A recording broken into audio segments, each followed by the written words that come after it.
She said she'd be here. Funny, she's never been late before. You wasted your time then, didn't you? I did not. I did it because... I got a fresh ass...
Everybody, it is 9:00 p.m. in white people's time. That's right, I'm on time for once. Not running on colored people's time today.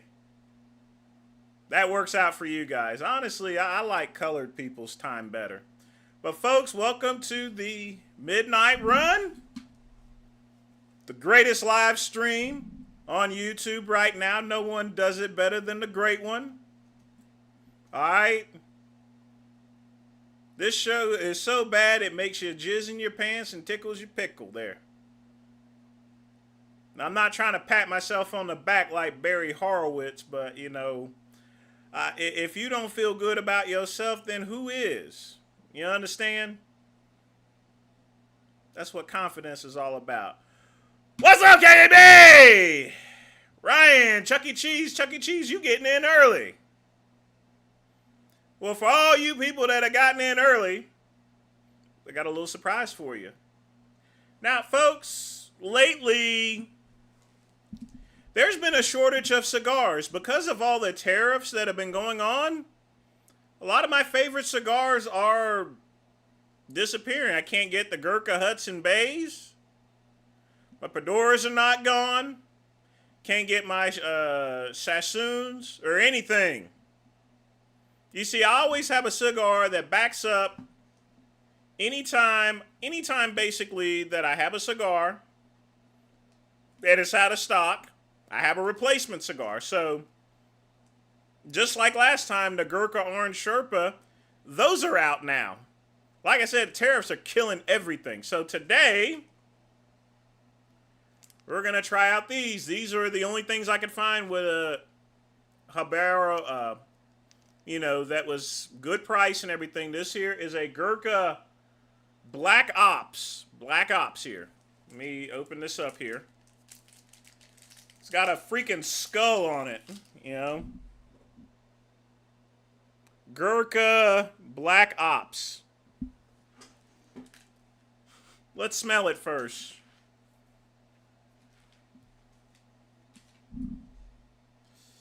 Yeah, there's a barrel leaf here. Nicaraguan tobacco. Smells odd. Well, I mean, if things keep up, I may end up smoking White Isles or so forth. Everything is just running out. Look where I'm at now. I mean, literally speaking. So, of course, I got my Gurkha Black Ops. I got my coffee. No alcohol, folks. I'm pretty much stripping down on any drinking of any alcohol of any type. For personal reasons for right now. And, of course, got my water cup given to me by my good friend Pugman. Y'all be sure to thank Pugman for me. So tomorrow I am going to go to Total Wine, but I'm going to get this new product.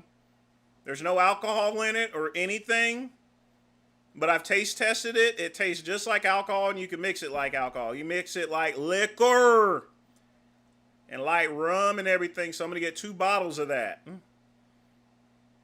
and see how it works, you know. I'm just doing what I got to do, you know.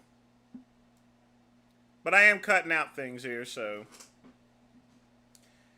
But yeah, man, things are bad now there, and I talked to the folks at Cigars International. They say like, yeah, it's hard pressed to get shit in these days. Can't do nothing about it, folks. You just can't. I mean, what can you do?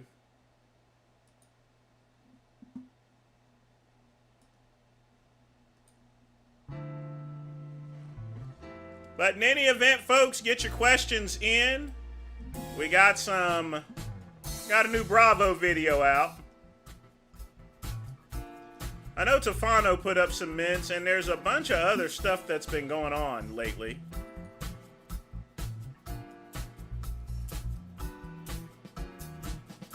A lot of weird stuff. Trump dropping them F-bombs and stuff. And guess what, folks? George Santos, that fat queer bastard, they let him out of prison. Donald Trump commuted that fat fuck's sentence.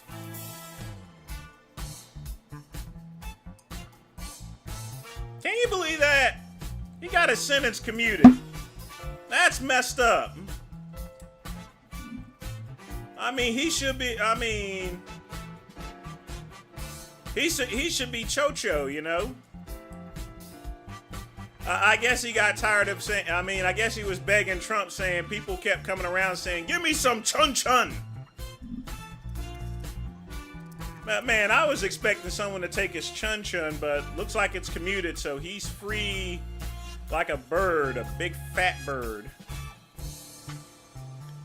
Do you think Jasmine will stay vegan? I'm sure eventually she's going to find a guy she's willing to eat their meat. So, I mean, fuck that bitch. So, I'm going to give you folks an option. V-cut or full cut. Alright, folks, which one? You want me to cut the cigar with a V-cutter or with this? I haven't decided yet.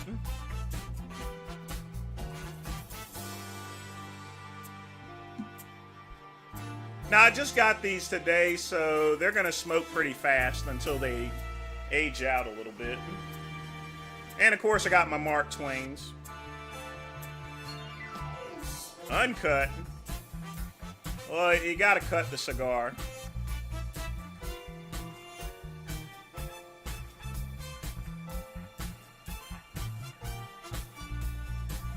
Full cutter? Okay. Full cutter it is. It's probably gonna be better for a full cut anyway. Simply due to the fact that I just got these today, so they literally have no age on them. Literally none.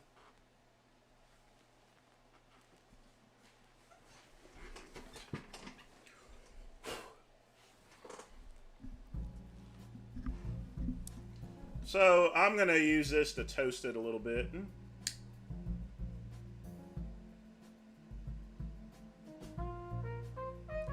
We'll see how well it toasts. That is not a good sign, folks.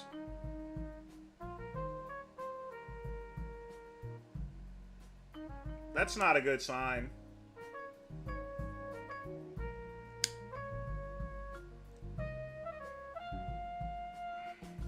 That's not a good sign, folks.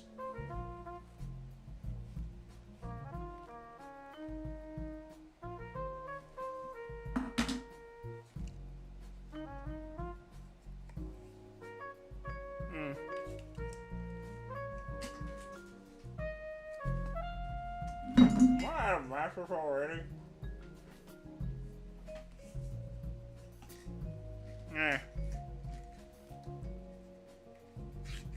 Heck, I got mattress here.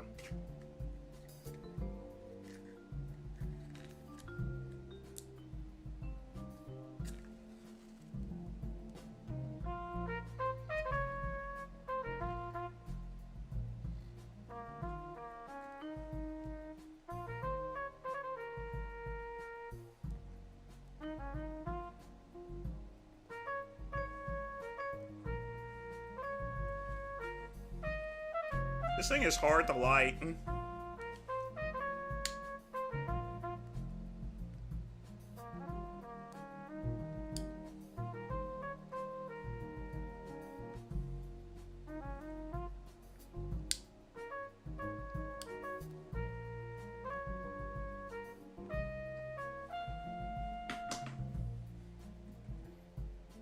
That's not a good start to a cigar.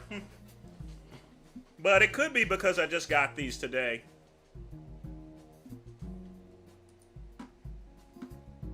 But folks, get your questions in. I give it a little resting time. See how it is.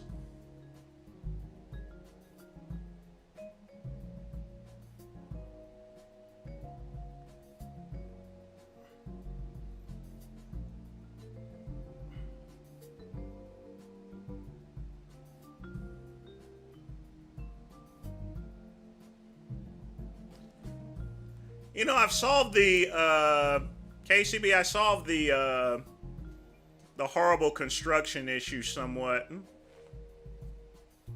I put a humidifier pack in there that's very high, so that way the leaves stay a little bit wet. It makes it a little bit more tighter, but it's a matter of balance, in other words.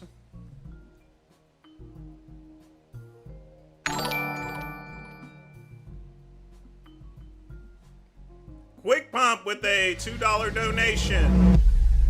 Can you humble yourself and smoke a backwood? Quick Pump, anytime I'm out of cigars and I'm on the road and I want something and all I have is a gas station, I go to a backwoods because it's the only one with actual tobacco. It's the worst tobacco, but it's tobacco. Everything else there, whether it's a Blackie Mild or an Al Capone or Philly's Blunts, it's a paper wrap to it. The great one doesn't smoke paper. I make paper, and I write on paper.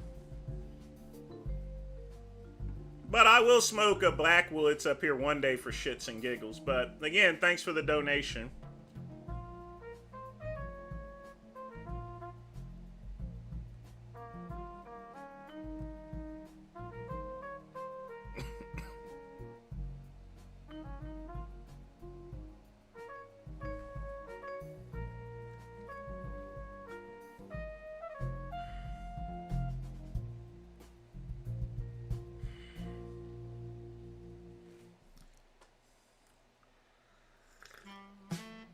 Definitely, this one's gonna be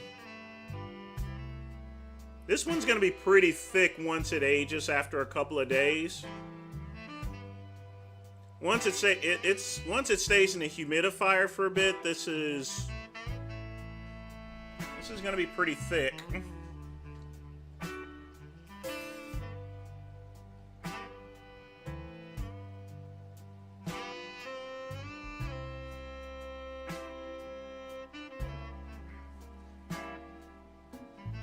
Right now, this cigar is just weird.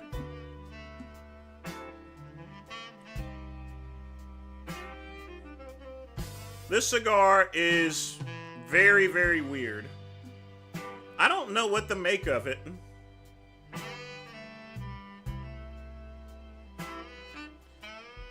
mean, the burning is somewhat okay. I'm just joking. The burning is bad on it. It is long filler. I will definitely need to age these for a bit. But I can't exactly tell what type of profile it's going to end up being. For the Sherpas, I was able to do that.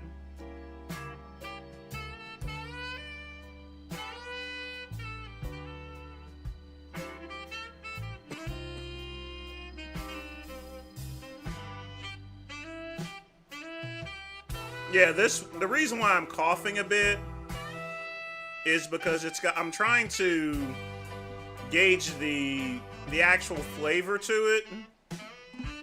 So I have to inhale a little bit more in order for me to do so. But it's going to take me just a little bit. I'm going to have to take a couple of other puffs of this.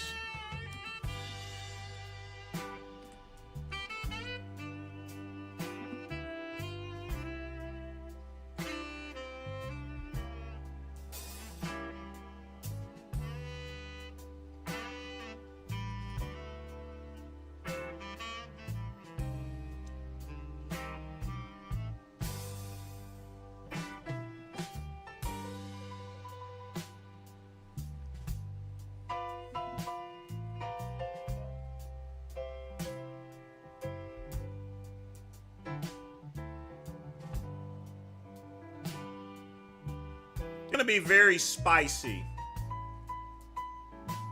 There's a slight hint of cocoa in it. It's gonna be a very full cigar once this ages a little bit.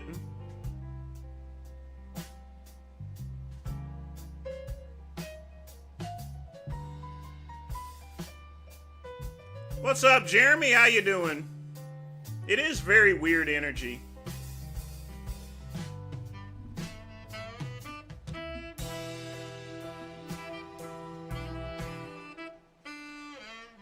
Got a lot of veins in it there. I mean, like I said, they can't construct worth a shit anyway, so. And this is the Maduro.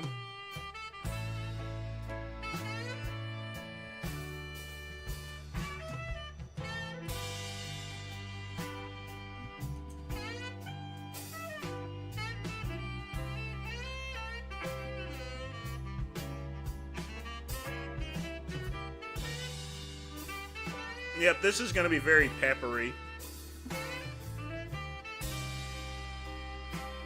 And as I smoke down, it's getting I had the hint of cocoa. Now it's chocolate and espresso with a slight bit of sweetness or so forth to it. Yeah. This is a very spicy cigar. It's peppery actually.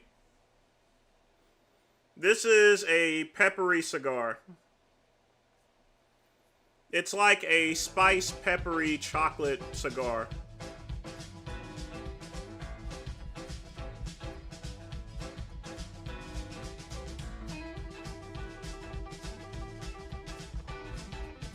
The burn is actually pretty good for something that just arrived today. They've not had an opportunity to age in my humidor.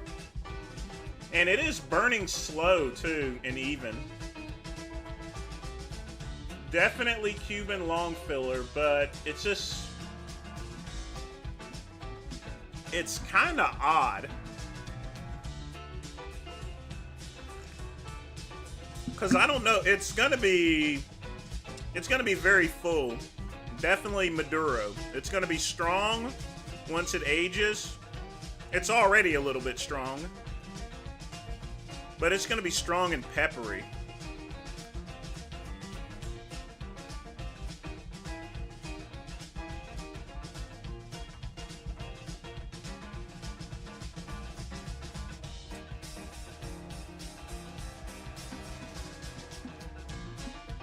He had, yes, I remember he had his glands removed. His sweat glands under his arms, I think. I think he was trying to be like Bruce Lee or something. Bruce Lee had his sweat glands removed too. Very bad idea. You know, if God puts something there for a reason, then he puts something there for a reason.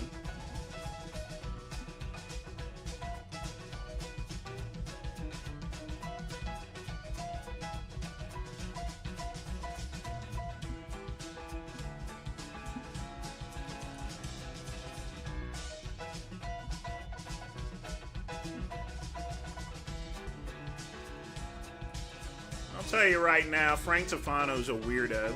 Now he's talking about sexual abuse and stuff.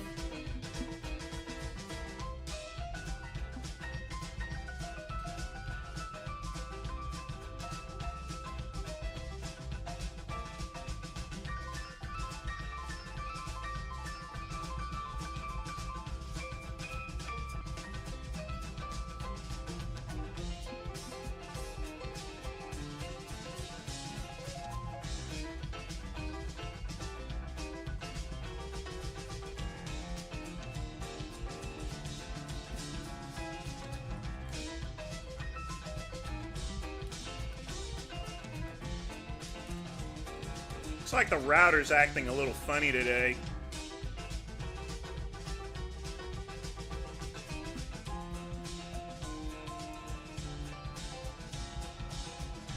I would agree with you on that, Quick Pump.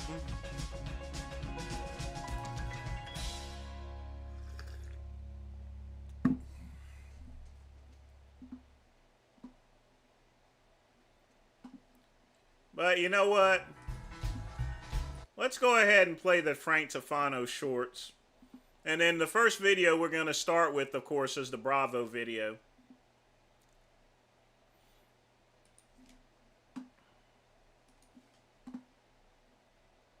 Bond's reputation management company is to say that so the latest tactics of Taban's reputation management company is to say that I signed a waiver, so I have no action. First of all, a simple Google search will tell you that a waiver does not prevent malpractice because it does not shield the provider from liability for injuries resulting from gross negligence, reckless conduct, or failing to meet the standard of care. Second of all, I didn't sign a waiver that said I can go blind, I can be disfigured, I can be cross-eyed, and I was not informed of the actual risks of the surgery. You're forgetting that Dr. Taban lied about the risks of the surgery and the possible negative consequences from the actual percentages to what could happen. So I 100% have a legitimate case. He committed medical malpractice. He ruined my life, but these secret society degenerates, these gangstalkers, are trying to protect him and justify what he did to me. So the latest... Hold on, let me straighten out my eye that... Hold on a minute. All right. So the latest tactics of Taban's reputation... Folks, my router's going really wild right now, so I don't know what's going on. The judge dismissed my case for failing to submit a case management statement, but I mailed that to the court and all defendant parties in July. Well, basically August, but still several months ago. In that email, one of the documents is that case management statement dated July 10th. This was before I started e-filing. All of that shouldn't matter. You know, it's a little bit easier to keep track of the e-filing submissions. So I don't really know what happened. I don't know whether the judge just chose to ignore my filings, whether he did not legitimately see the filings, but I'm going to submit a notice of appeal. Well, I already did. I submitted a notice of appeal. I showed, hey, this case management statement was submitted back in July. Why are you dismissing my case? It's just a completely ridiculous dismissal. It doesn't make any... Well, if I reset it, it's going to cut off the channel, but that's not the actual issue itself, Chuck E. Cheese. Plus, I have the stream on a delay, so it shouldn't affect anything per se. It's just I actually have 10,000 coming in. It is...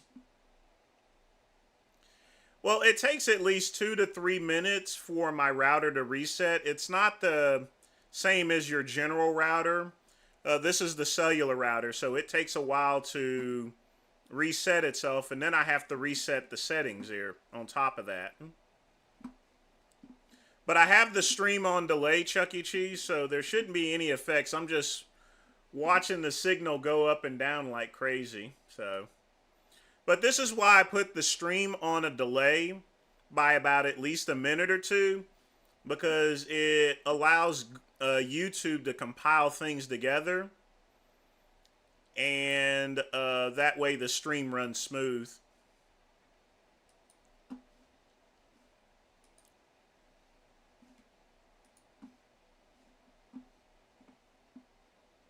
Slain Kentucky judge allegedly linked to courtroom sextortion scandal, and a lot of you might have seen the video because it was going viral on TikTok of this guy walking in a room, shooting this other guy in a suit. Guy screams and lands on the floor. That was the sheriff shooting the judge who was attempting, or did, I don't know the exact details, sexually abuse the sheriff's own wife and daughter. So this pervert, crazy, psychotic, abusive judge was getting these female prisoners. So you go on about judges, and then all of a sudden you go ahead and put this up. Are you thinking about killing a judge there, Frank? Seriously, you're going to do that? You need to watch what you're doing. He needs to cut out the anti-Semitic stuff there, or the quasi stuff, you know. And having sex with them, and if they didn't want to, he would threaten them, increase their sentence, do all this crazy stuff. But he kind of pushed his luck, or not, because who knows how many other people are suffering from this now in this system. He pushed his luck and tried to sexually abuse a sheriff's. And here's the thing, folks. This article, if you notice, it says more than 10 months old. So why in the world is Frank talking about a case that happened almost a year ago? I think he's hinting at something, folks. Wife and daughter. And I think he started doing his same stuff, like threatening the sheriff if they don't do this or that. So it's really messed up, and you can assume if this prison system, police, judges were doing this corrupt stuff, obviously it was being done in secrecy, and there is some group or organization of people doing it. It's not just the judge. You know, who are these correction officers and all these other people making the gears turn in this operation? You would have to assume they are a higher level of secrecy than... I mean, I was a corrections officer. There's no higher level of secrecy.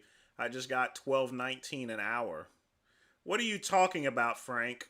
What are you talking about? The good guys. You would have to, because if the sheriff was being kept in the dark and not going to these sex parties or whatever it was they were doing, it's not, I'm calling it a party isn't a good word for it. It's like camouflaging abuse. So if the sheriff was being kept in the dark about this, you can assume that this judge and these people were a higher level than the good guys. So if the bad guys are doing stuff that are higher level than the good guys, you know, why have they been granted this sort of privilege? How many police officers, correction officers, and other judges are involved in this stuff? And the real thing to ask is, now that the sheriff has been put in jail and the judge has been killed, are all of those other people still running this sex operation in secrecy like they were before? Because who's going to stop them? If the sheriff that tried to do justice got put in jail, who is preventing these female prisoners? I mean, my guess is they're just going to continue to get abused, and whatever sort of secret thing was going on here. Because if that, how many years was that being covered up for? How long was this going on? Why did it take the guy getting shot for something to be done? You know, how powerful are these judges, and why are they allowed to do these things? And it all boils down to, you know, secret society members being able to abuse non-secret society members like this. Oh boy.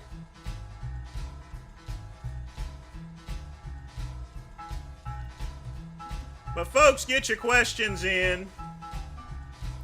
Thought I'd bring in a little mince, get the Frank Tufano craziness out of the way. He's very entertaining, but, you know, he can be a drag sometimes.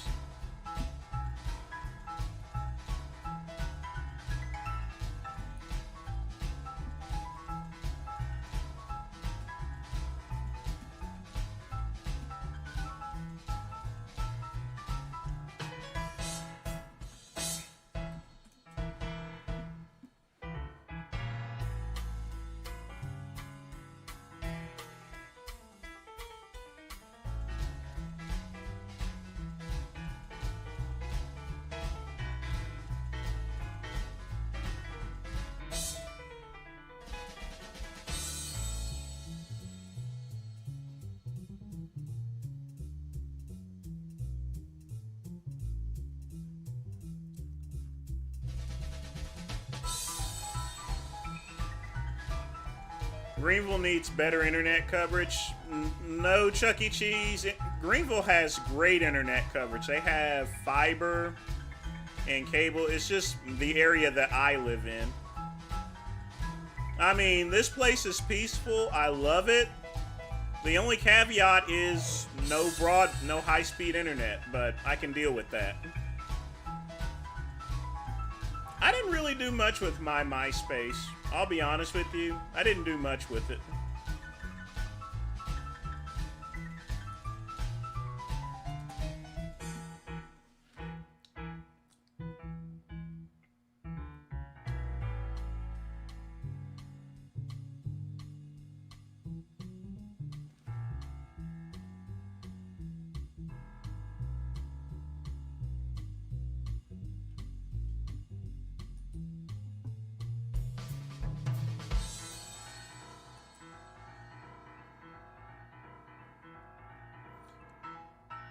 Oh, he's definitely going to go to California. He says he's paid 2 people to hand out flyers.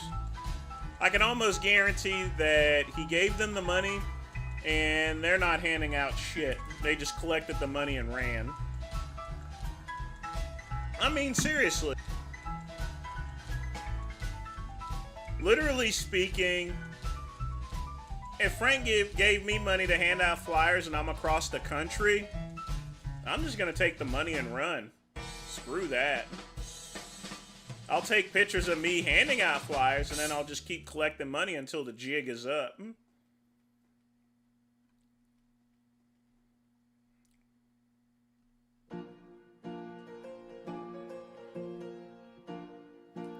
He's going to end up in the loony bin.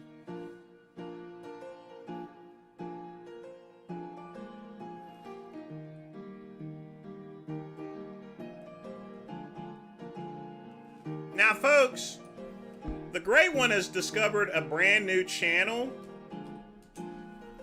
called Vampire Robot. I actually like this channel. It shows nostalgic stuff, actually. Except here's the thing. It actually shows videos from the 1990s and 80s during my time. So I may play some of these things sometime. Maybe right now. Who knows?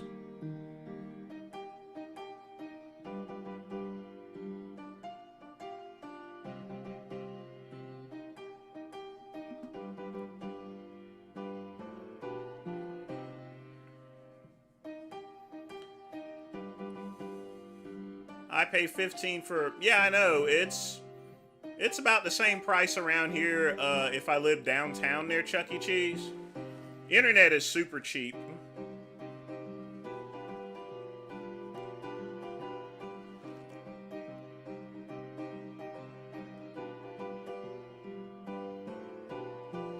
But I mean, here's the thing there, Chuck E. Cheese.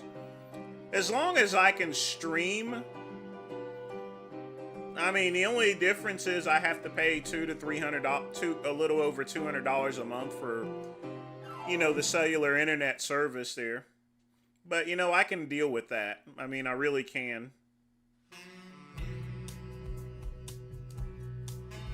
And, I mean, I have to.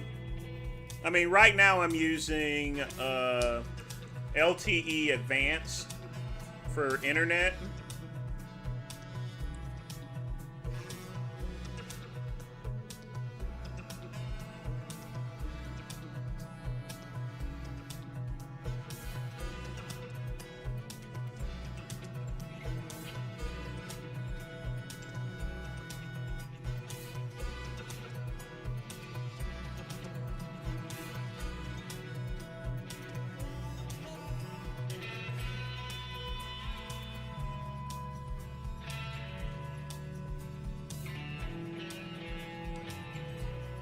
I wish Canada had better internet deals. Yeah. Well, Chuck E. Cheese, here's the advantage here. It's beautiful out here. It's quiet. My neighbors are quiet. There's no screaming or yelling. I can sit out on my porch. Everything is maintained. people mind their own freaking business. When I lived in the city in my apartment downtown, it was always noisy, ratty little kids and stuff. I want peace and quiet there, you know. So if I have to pay an extra $100 or so for internet, I can live without that. I mean, I really can.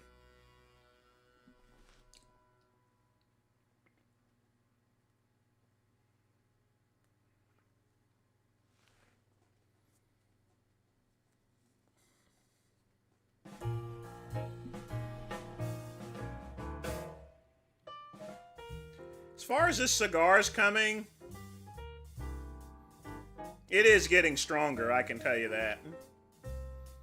But it needs some time aging, so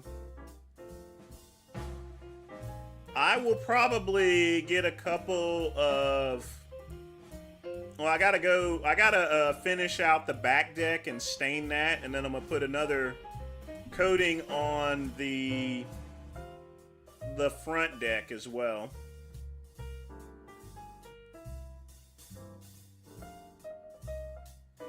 Your last place had DSL? Oh my god.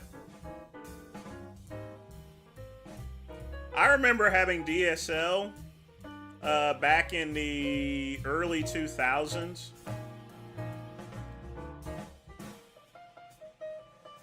And I thought DSL was awesome. I mean, it was high speed and it worked. Or, you know, you have to consider I had switched from dial-up, Microsoft dial-up, and then went to DSL. It's like night and freaking day.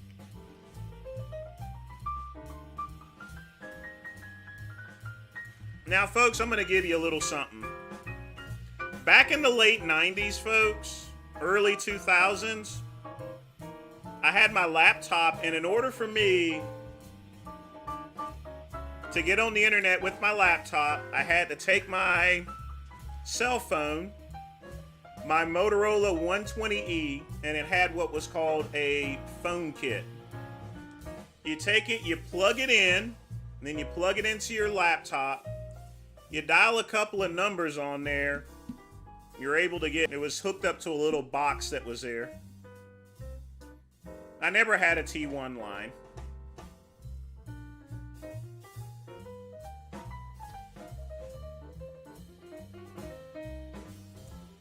Oh yeah, I've had all of that there, KCB.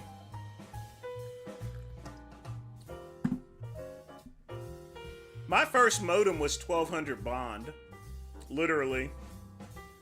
That's how it was, 1200 baud. Which I didn't need speed or anything because the internet back in the early 90s, there was hardly any picturistic ones. It was all text basically. And you don't really need much to download text.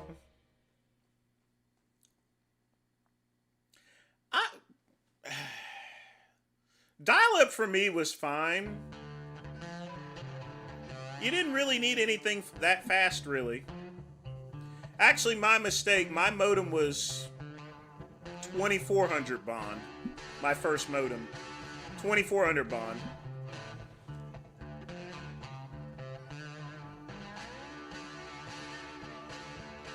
Then I used the US Robotics 144K, and then there was a software update that made it 28.8 and then 33.6. And then finally 56K. No, I had Microsoft Quick Pump. The reason why I had Microsoft is because Best Buy was running a special. You get 3 years, you purchase 3 years of Microsoft dial-up, and this was only $12 a month, folks. $12. You got a $500 gift card at the time. $500 gift card if you sign up with a 3-year agreement with Microsoft dial-up. That wasn't too... I was going to need internet anyway. So I had that for 3 years, and by the time I finished the contract, DSL was out.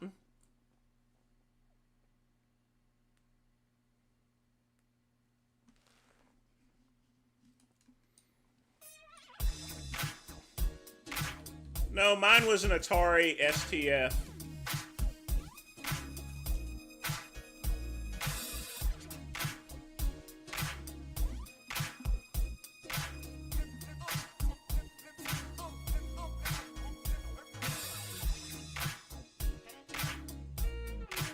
And I also had a color monitor too.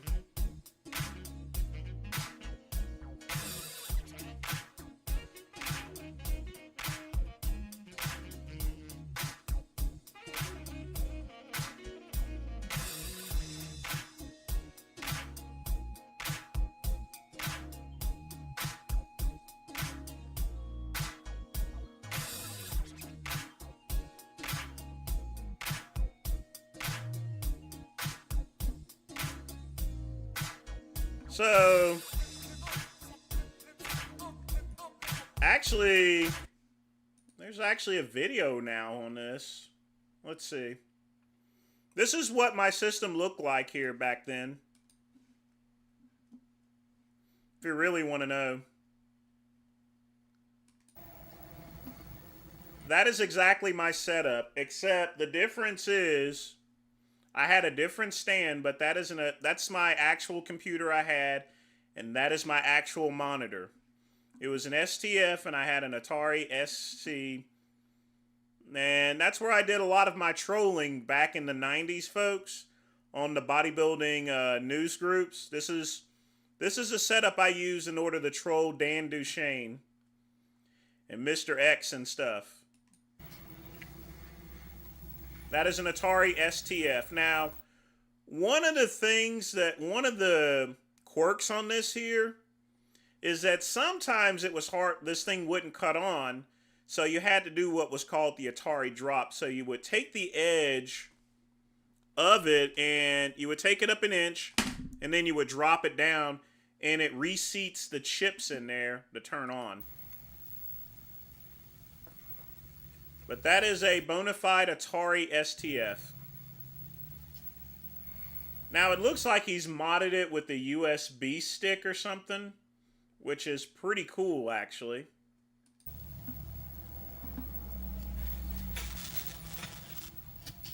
This came out in, I bought mine used. I bought mine in 1992 actually. And it was used, I bought it, it was like 6 years old by then. But this is my computer that I had.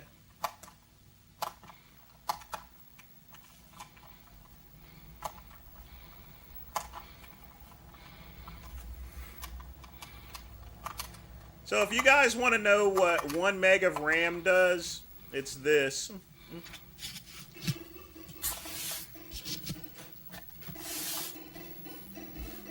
Ah, cool. He's got a USB, which literally means he could load up every single piece of software that was ever made for that computer.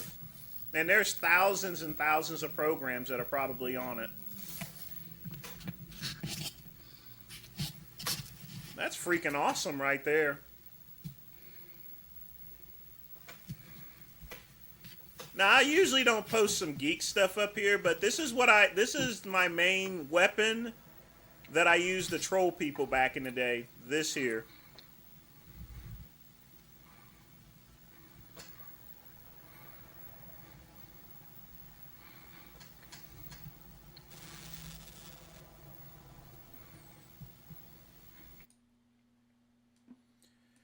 But yeah, you had to do the drop test. I'm sure he fixed it. Because I didn't see him do that. But yeah.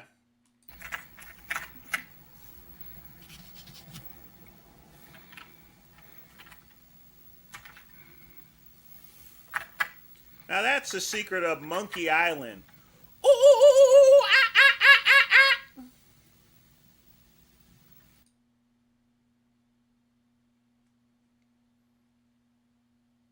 The Atari Falcon was a piece of shit. Fuck that machine. I mean, you come out with a machine and you put it in that old ass case. Are you crazy?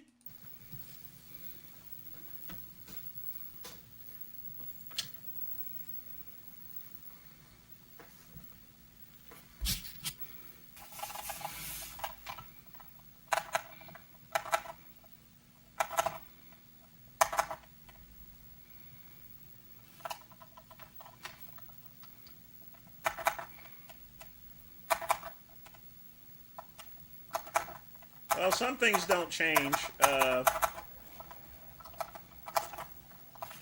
I guess he didn't do the drop test, so that's what'll happen sometimes if you don't do the drop test. Things will just lock up on it. He needs to reset the chips. So then, folks, after this computer, I got this.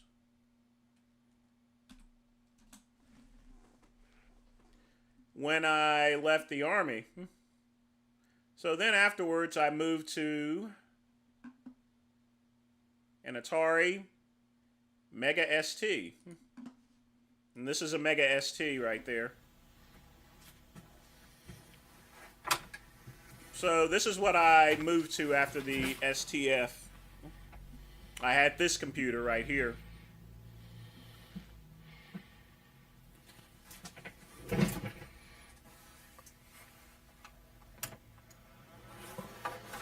If you're wondering what that is, I believe that's the hard drive. I'm not for sure. Oh, no, never mind. That's part of the computer. I forgot about that. But that's what I had next.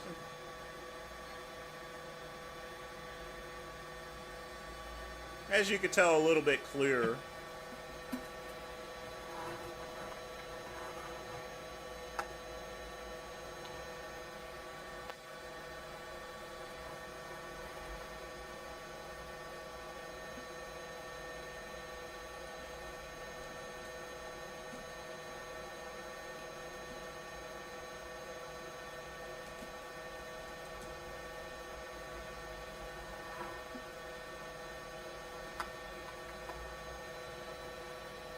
Yeah, he was a very cheap guy.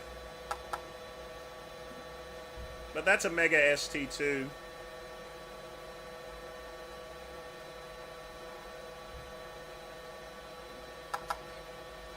I didn't have this one for too long. I had this for like a year and a half. And then finally, I decided to get a 486. But yeah.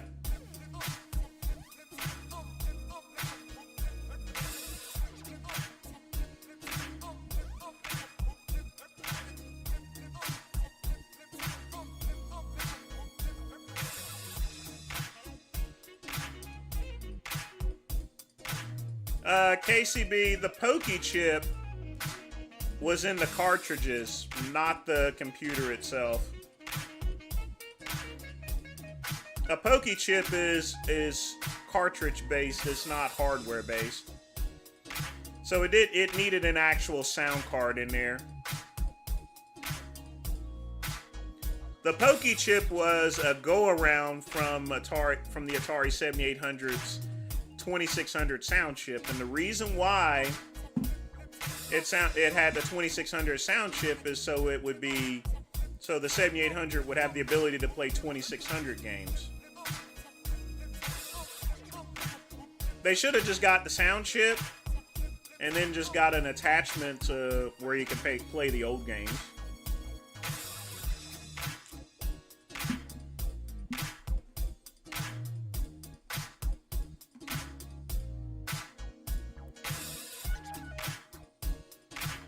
This is going to be a very strong cigar once these age out.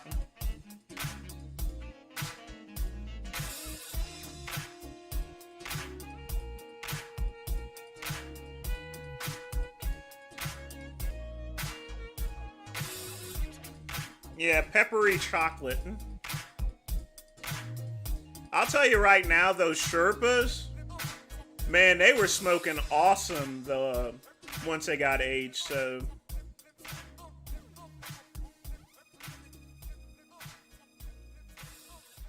That wasn't a Pokey chip, that was a Yamaha. But, I don't, they should have, even then, the Pokey chip was garbage. They should have put a real sound card in there.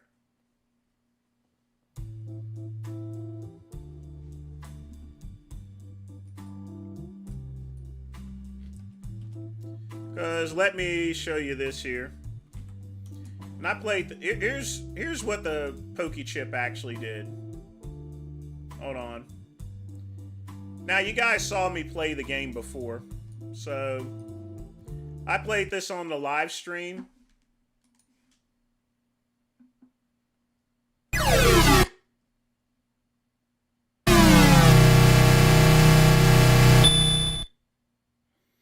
So, see, the sound could have been better. I mean, you hear Super Mario Brothers, and then you hear this. That's a Pokey chip right there, and that's crap there, KCB. It's crap. They should have used a better sound chip.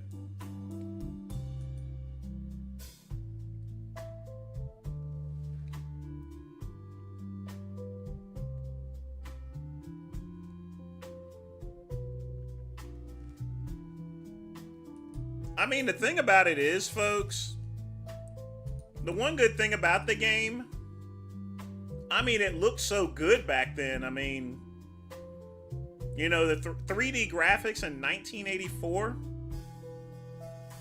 I mean, I used to jam on this all the time. Unfortunately, this is streaming. Oh, no wonder. I'm streaming in HD. Why am I doing that for?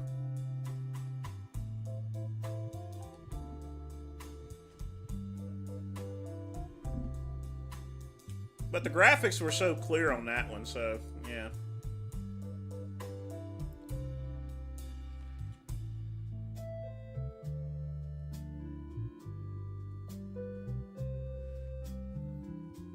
Oh, yeah, I had a Sound Blaster, or I always had a generic Sound Blaster, Chuck E. Cheese. I'm not paying for a name. Screw that. I had what was called a Sound Blaster compatible card.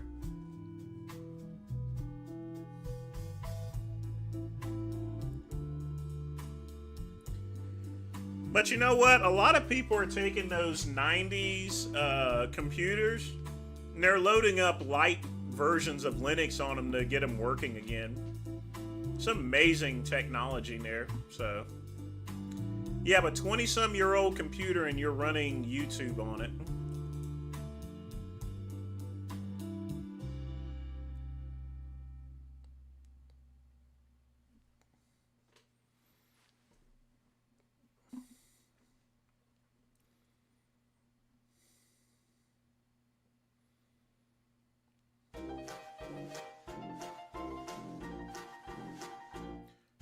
I mean, the Ball Blazer was a good party game, a good two-player game, but afterwards, if you were playing one-on-one, it was good for a while, and then it got old. Just how things do these days.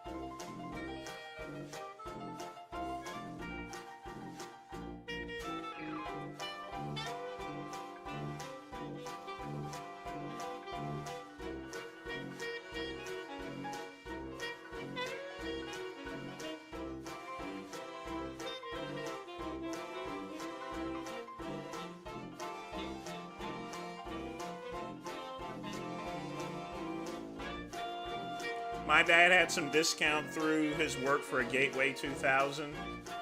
Oh, nice.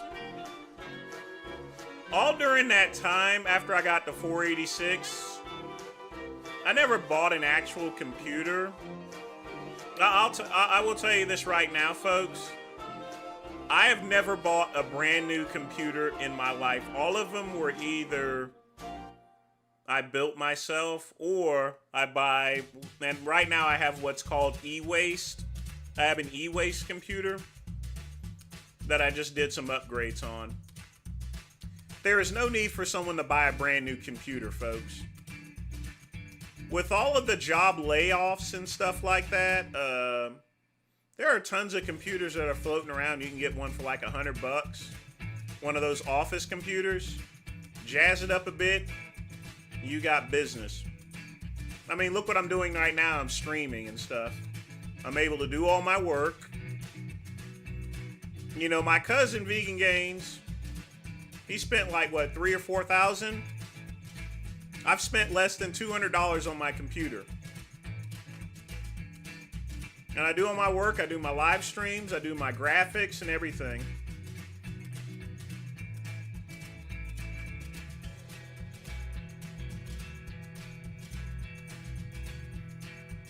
I put the best low profile video card I could find that fits this, and it works great.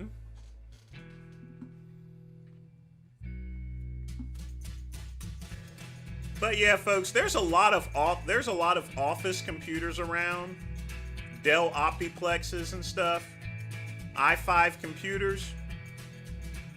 If you're just doing regular work, you don't need nothing crazy. You just don't.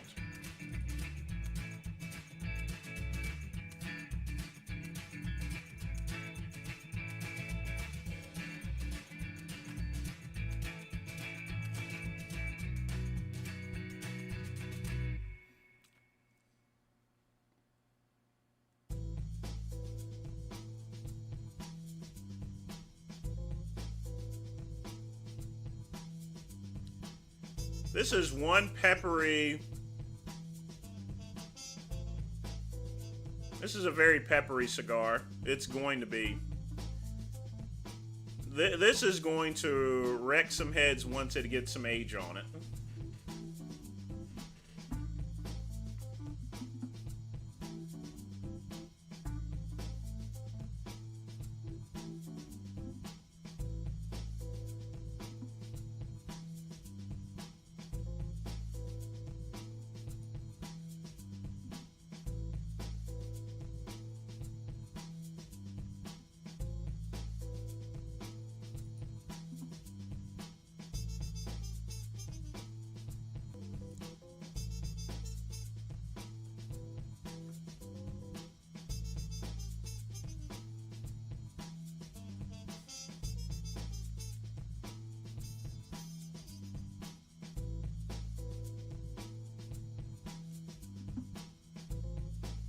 Yeah, at this point in time, I don't really think too much about computers.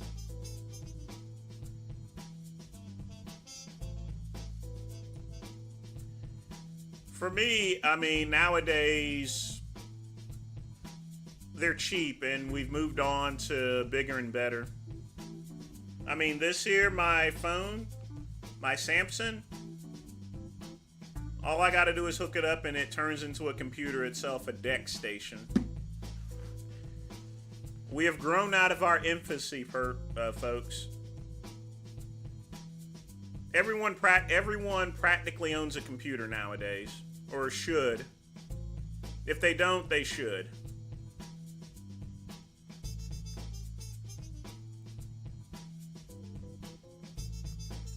I mean, think about it, folks. I knew one day back in the 90s that, you know, one day I would be working from home. Working for a company. Here we are, 25 years later. I knew this back in the 90s, folks, that this would be our future.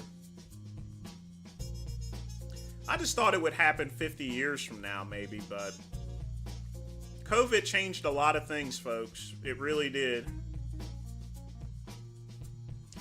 It's truly meaningful when you say necessary is the mother of invention.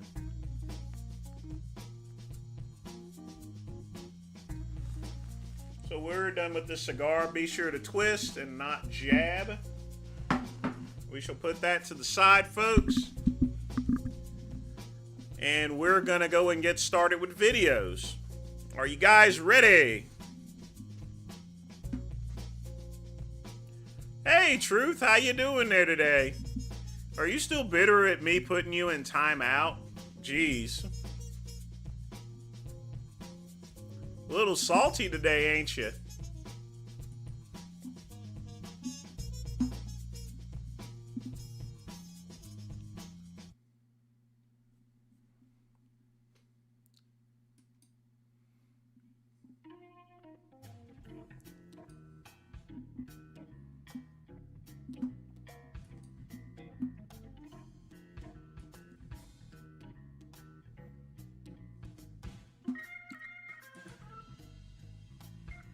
Let's see what we got today. Not yet, there, Ryan. Not yet.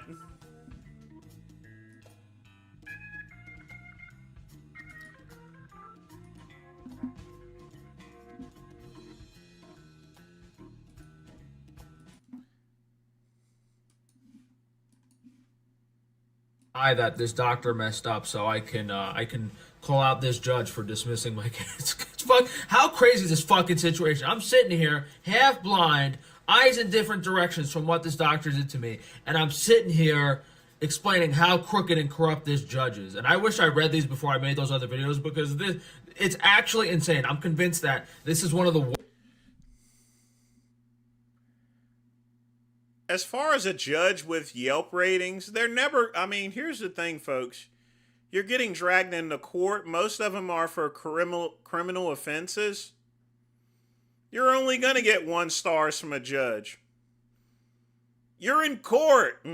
You're on trial. Of course you're going to have bad reviews. You know, it's not a hamburger restaurant. Worst judges in the state of California, and probably one of the most corrupt Freemasons. They just give him all the cases to screw people over with. Just Google this guy's name. It's like the second Google result. This judge has still not been removed from the bench. Read the judge accused of insensitive questioning. He was reprimanded. It's there. Like, this is some really he's done a lot of horrific things to a lot of people. A judge is not a business. Just imagine as a correctional officer, what if I got Yelp reviews for being a correction officer? Do you think I would get 5 stars? I mean, come on, really? A lot of people. And it literally took me 20 seconds to find another example of him doing what he did to me. You know, he dismisses cases, refuses to look at documents that have been filed. Literally, he doesn't look at the docket to see things that have been filed and confirmed. How crazy is that? This judge is just going to court, winging it, and not even making his bias legitimate. And it honestly surprises me how little these secret society shills, these corrupt Freemasons, it really surprises me how little effort they put into screwing people over, because I guess they're used to getting away with it their whole lives. They don't even try to make it look legitimate. They don't. They just blatantly screw people over. They know most people don't have a voice on social media. They know the whole system is set up to protect them. They really don't care. He's a judge. He sentences people to prison. Of course he's not going to get good reviews. They really don't care. His reviews are at least better than your reviews on your business. You could probably dig through that website and read 30, 40, 50 reviews of this guy, but you can go do that yourself. But if you're not aware of how corrupt these judges are and how corrupt this whole justice system is, I mean, it's comical. There's no other words to describe it. It's stupid. It's unintelligent. They're not treating people correctly, and they just get away with it because they're like a bunch of power-hungry toddlers. that have always gotten their way for God knows how many years. They've repeated this horrendous court system, and who knows how many millions and millions and millions of lives have been ruined because really these secret societies, these corrupt organizations, Illuminati, Freemasons that own the court system. And if you're not in the club, you will not get any sort of legitimate hearing or justice for what's happened. So I filed a notice of appeal against his decision. What's funny is I filed, I always forget what it's called, but it's a motion you file to, it's called motion to disqualify, where you try to dismiss the judge. But guess who decides on that? The judge themselves. The judge gets to decide whether the judge gets disqualified or not. And of course, the judge never disqualifies themselves. I filed like 3 of them. He's up there checking reviews for a judge. Yeah, how dumb that is.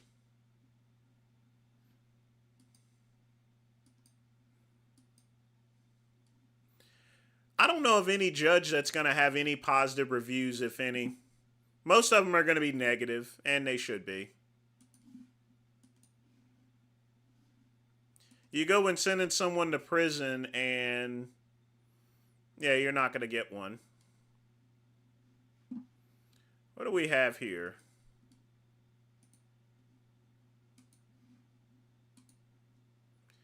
And why is this thing spinning? Oh, I have no doubt that you're capable of making me look like an idiot regardless of what I say today. Where's this gonna be? YouTube. Do you think professors look at YouTube videos? No. Do you ever meet students who are unethical? Sure. Get a partner now. There's no one here. The dating is horrible. Don't do it. The dating's bad, and MBA can be very helpful. It's not a degree for everybody. There are too many MBAs being produced. Today I woke up at 8 a.m., went to the gym until 9 a.m., took a shower. Like, quick, but also sad lovemaking. Because I was crying, like, every week. By the way, your apartment looks like a hotel where someone goes to kill themselves, but just saying. You're probably wondering why Fredna Mode over here just made fun of what I thought was an immaculately decorated apartment. But to explain that, one has to traverse the long road back to the start of today's investigation, which took us deep into the mysterious breeding ground where the next generation of business leaders are harvested. A dark rabbit hole where corporate larvae retreat to undergo metamorphosis. I'm talking, of course, about business school.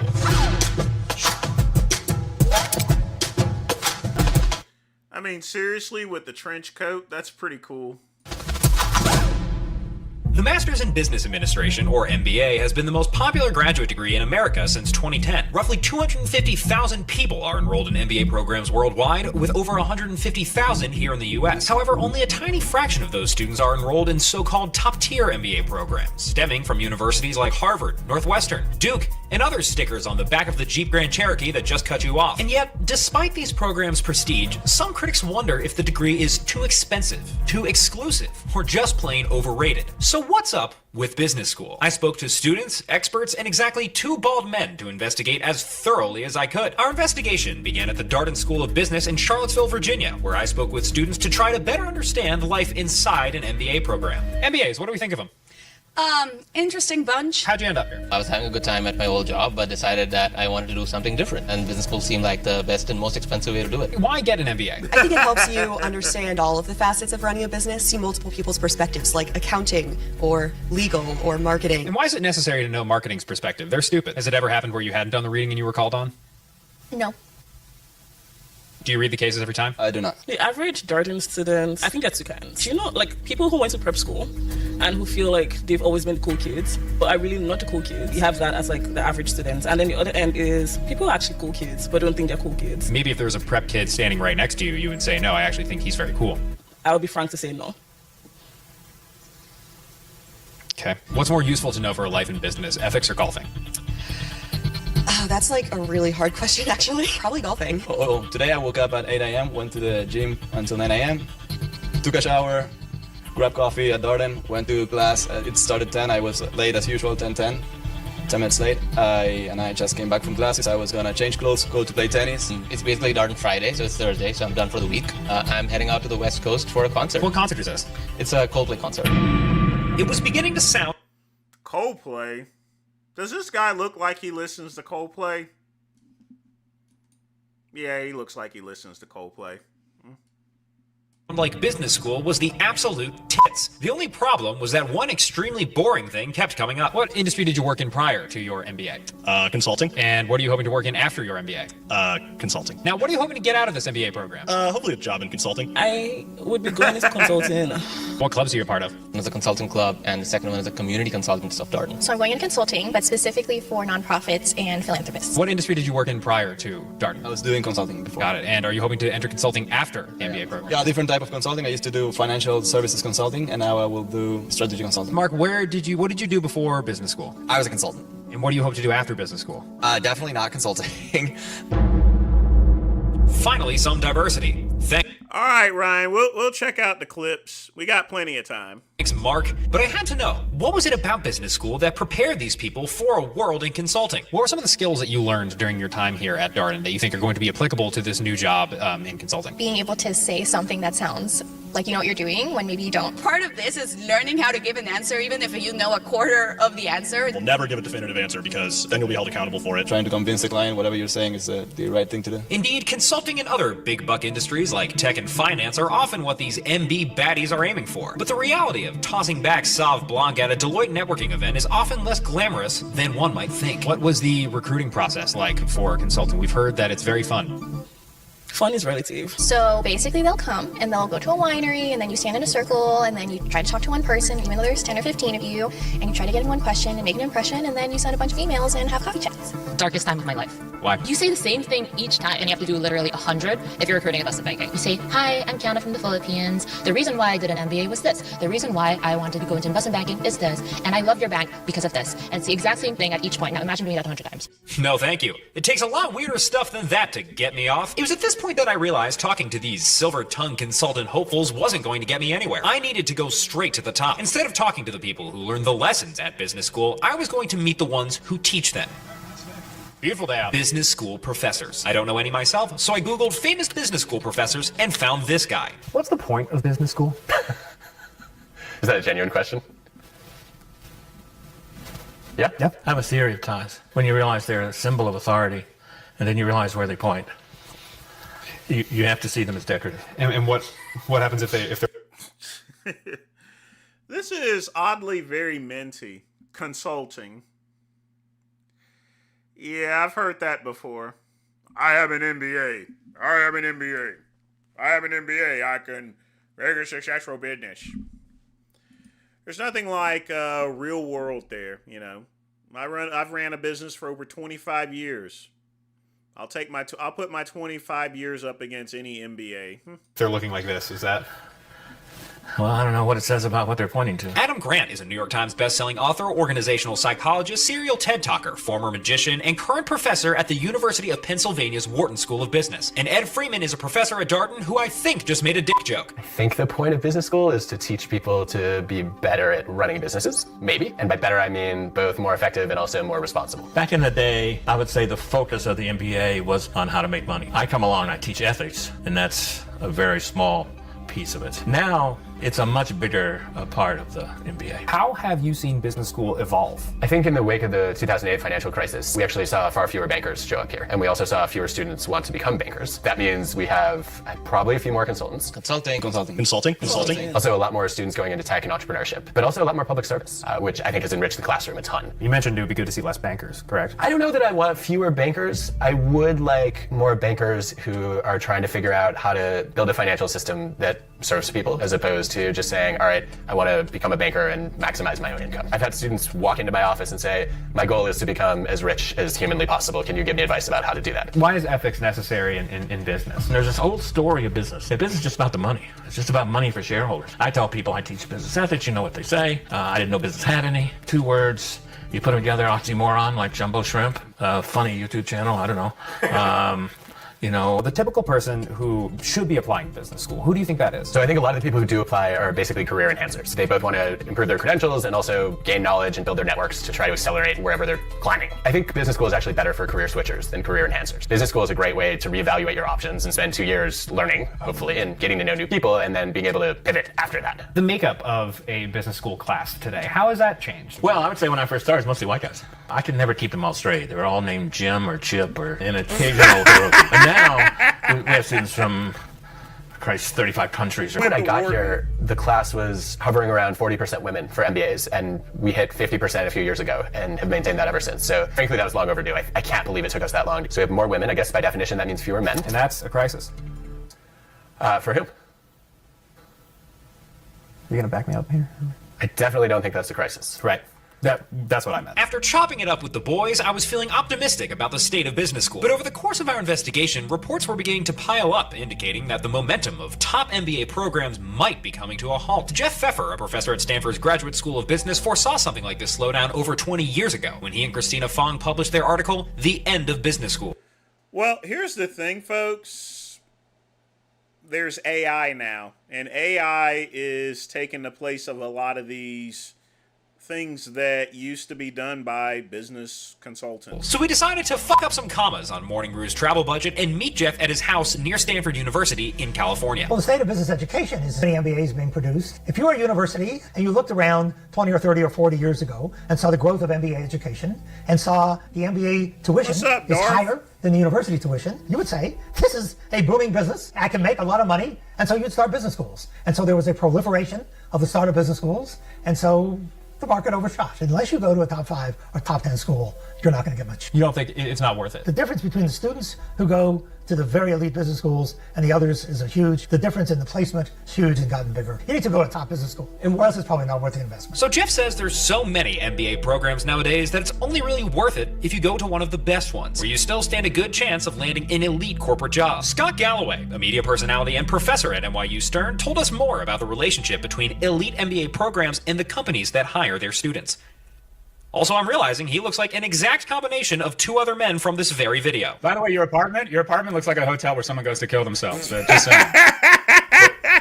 What the fuck? The admissions department is really the core competence of an elite school, because what they say to corporations is, we've screened 2,000 applicants. We force them to interview, take tests, get letters of recommendation. We run a credit score on them, for God's sakes. So we're basically a giant HR department that corporations will pay a huge premium to get our pre-screened candidates. And the customer in a business school is not the student. The student's the product. The customer is the corporation who's willing to pay an individual substantially more with that certification than they would pay that person pre-certification. So what's going on with business school? We got people trying to change careers, enhance careers, take a break from the grind, and chill out for a couple of years. People consuming inordinate amounts of coffee while making small talk with KPMG employees. We got every flavor of consulting. We got people moving across the world to attend, and we got tons of people competing to get into a small group of elite programs. And if that all sounds gravy, then by golly, business school is right for you. Do you think that we should pursue an MBA? No, you guys are hopeless. Just maybe not for me. College is a place where people go to learn many things. For example, how many STDs can I contract in one weekend? And to my left is the local watering hole where MBAs like to go and blow off steam after a long day in the classroom. Some go to college to study philosophy. Others go to college to study chemistry. That man went to college to learn how to be a dick to the public. And here we have a local exercise shop, where business school students learn to run from the SEC. I've managed to wrangle up a Darden first year here, clearly, except less fleas, possibly the same amount of ringworm. For good work, I'm Dan Toomey. Now, if you excuse me, I got a toga party to attend. I like this guy. I can see why he has over 1 million subscribers. Man. And he has a trench coat, too. I mean, he must think he's Hugh Dowes or something. That was quite minty.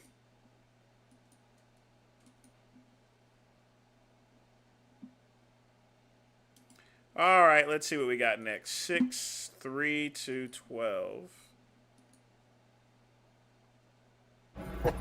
Well, probably some classic Lenny. Yep, classic Lenny mints. Be out of here. Yeah, man. So what the girl at the front desk say? We're giving off a weird energy. Yeah. What are we looking at? Boy, look at that flag. I've never seen a flag like this. Yeah, this place is gorgeous. What the hell is that supplement? Double tap. I don't know. But I was thinking, yeah, maybe on our way out. What? They get a big bomb. Like Jason at Blackstone? Yeah. Well, Jason, I don't think I feel like everybody recognizes you in here. So maybe we're giving up weird energy.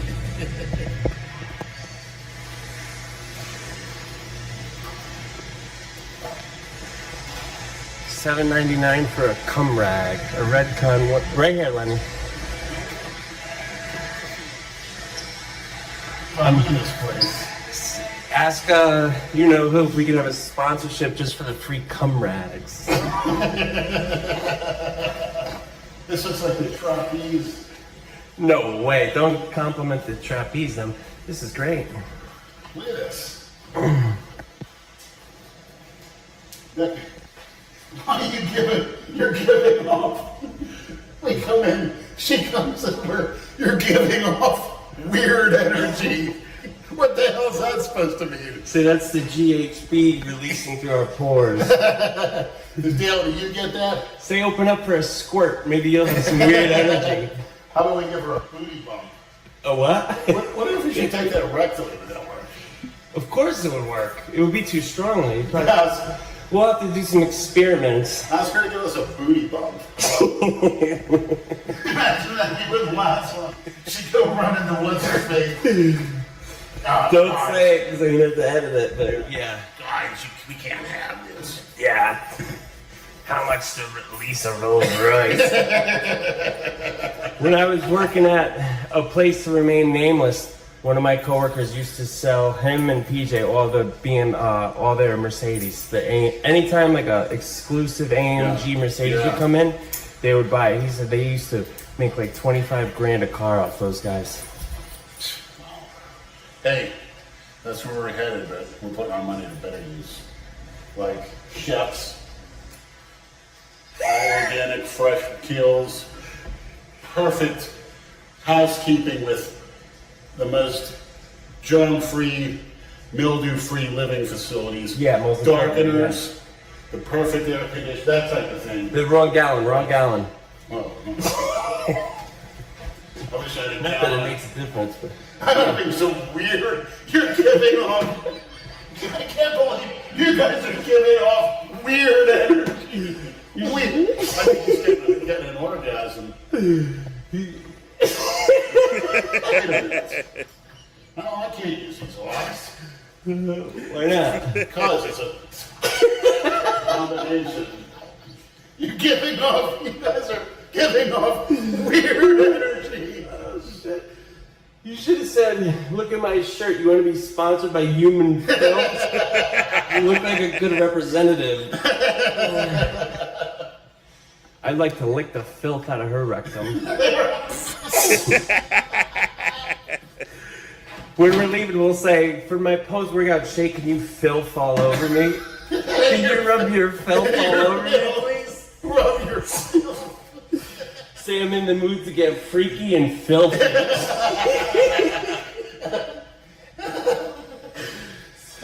We should tell her you're giving off filthy energy. And that's not like the way she's looking at us like energy. Oh, you wanna? What is he got? Cold toilets in here? I'm surprised he doesn't have PJ's face on the toilet paper. We should give PJ a swirly. Where's the sign? Please do not throw gum or Q-tips. That's a big problem in gyms. It's something we're missing. Q-tips? Yeah. What's up with that mirror? Everything's red in that mirror. Red con. I think it's a site. Where's on? I'm getting real fucked. Shit, and I'm gonna kill you.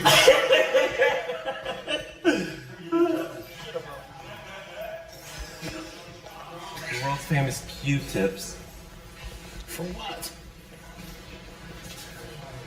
Dale, want to fill us in what a Q-tip is used for? In a gym? I don't know. Maybe you soak them in like Rad 140. Deodorant.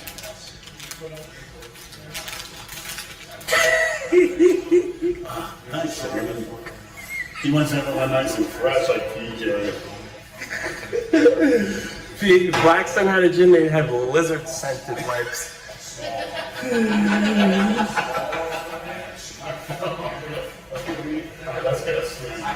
Yeah, Ryan.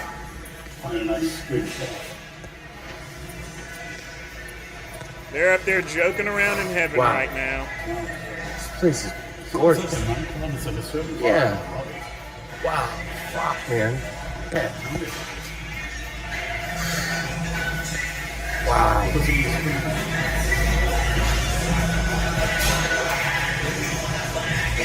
What the? I just recognize a girl that came in here right now from Club Paradise. See if we can get on film real quick. With the long hair. Yeah, I got it. I was sucking her toes in Club Paradise. Would you say something about lines? Yeah. There was some of that. Oh boy. Yeah, I'm sure they're giving Jesus a headache up in heaven, so I'm gonna miss both of them dearly. Still do. It's been a year since Lenny's been gone, folks. But you know, it is what it is, folks. Time marches on.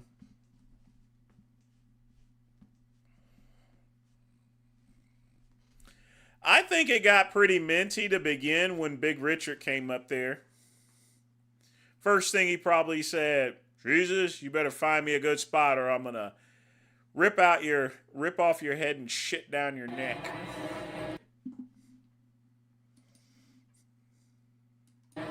Hello. Man, look at Jay. He is so freaking lean. Acknowledging, friendly face. Processing data. Do not kill. Jay, can I ask you a question? Affirmative. I heard that all new Ozempic prescriptions come with a free pair of women's weightlifting gloves. Is this true? These are tactical gloves. These are the civilian version. Oh. Nice. Yeah, I got the ones with steel knuckles on the way. Oh, you sent the clips? We'll check that out once we finish the Jay Masters one, Ryan. These are just padded for protection. The new ones I'm getting actually have like a chrome hemispherical cover over each knuckle. Like G.I. Yeah. Instead of G.I. Joe. Trans Jane. Hey, so what are you doing this morning? You want to try doing a set of pull-ups? Is that what's going on? Yeah, I'm gonna do a set of chin-ups now that I'm down to 243 pounds. Christmas time I was probably 305-ish. So, with the exception of the ticks, the Ozempic is doing its job. Yeah, it's good. I see it. Oh, so that's how he got down. He's been using Ozempic. It really is working. So, I don't have Tourette's. Shit, fuck, dirty pussy. So, anyway, all right, I need to lose some weight. That was some deep, unresolved trauma that just came out of your mouth. You want to talk about it? Shit, fuck, dirty pussy? Yeah. No. All right. What are you doing? I'm gonna lose some weight here. I got too much gear on me. Yeah. So I'm gonna take off the fanny pack, lose some pounds so I can get more reps. All right. All right, you got my phone. All right, I think that's everything. Check the pockets. It looks like I see a bulge. No, I don't have anything else. And I'm not talking about that bulge. No, I'm not. Oh, I forgot about the belt. I'm not buying it. Forgot about the belt. Which I'm on the 6th hole for the fans. I started out if you look at my older videos, I'm on the very first hole. Now I'm on the 6th hole. There's some more unresolved trauma talking about the 6th hole. Shit, fuck, dirty pussy. Something's bulging there, man. I'm not. No, I swear to God, I have nothing in my pockets. I detect bullshit. I detect bullshit. You know, come on, out. Come on, I'm a very religious man now. The hell is that? It is a.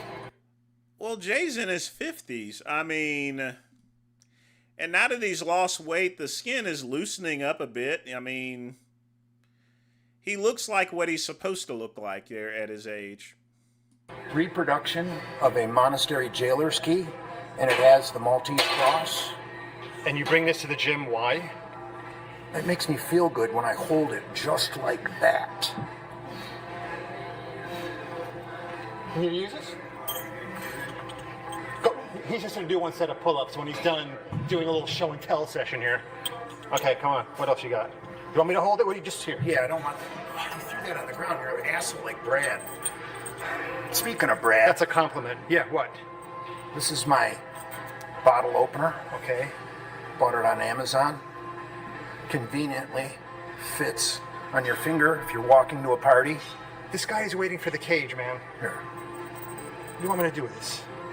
And then this is my Japanese Kubitan. Yeah, I'd love to see what DNA is on that. I'll hold that too. Come on, let's go. It's like a page right out of Genova's playbook. Lighten yourself up as much as you can before your set of pull-ups. Dude, not in the AM, bro. Come on.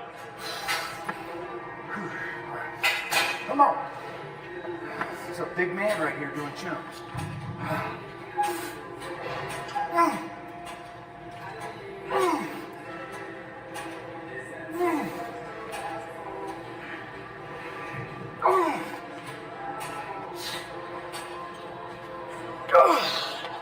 How about that, Brad? How many you got, Brad? Male prick. Probably about 6 times more.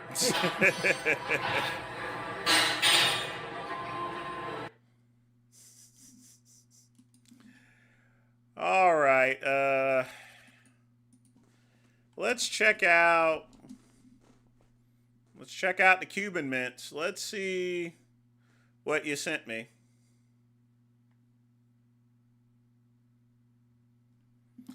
It's because my weight is I've lost weight very slowly. When you lose weight rapidly, then you're going to end up with that loose skin. Now, folks, I want to show you guys this here.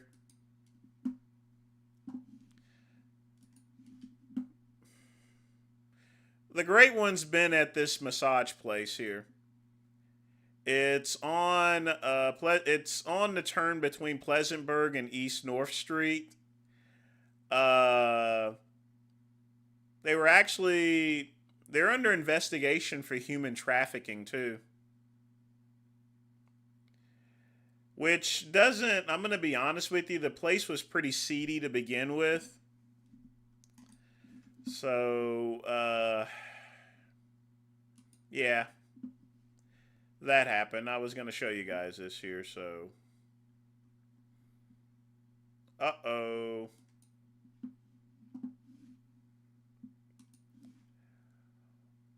Omegatron. Eee.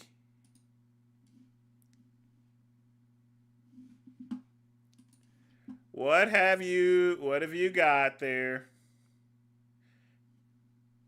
Did Dubs really invade Cuban side? Well, no, I didn't get no happy ending there.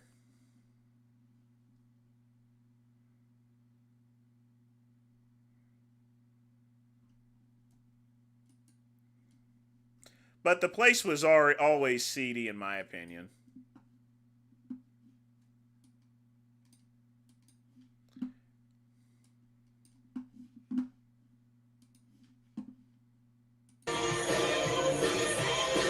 Megatron, Dubs is definitely Jonas. Papa O, did you see the, Megatron, Dubs is definitely Jonas. Papa O, did you see the, Megatron, Dubs is definitely Jonas. Papa O, did you see the, Megatron, Dubs is definitely Jonas. Oh, it's 13 seconds.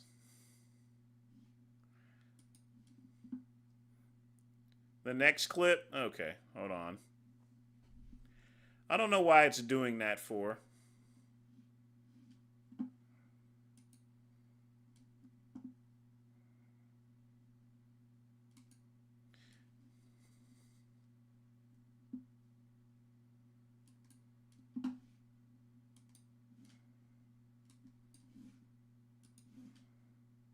We're getting close to 2 hours.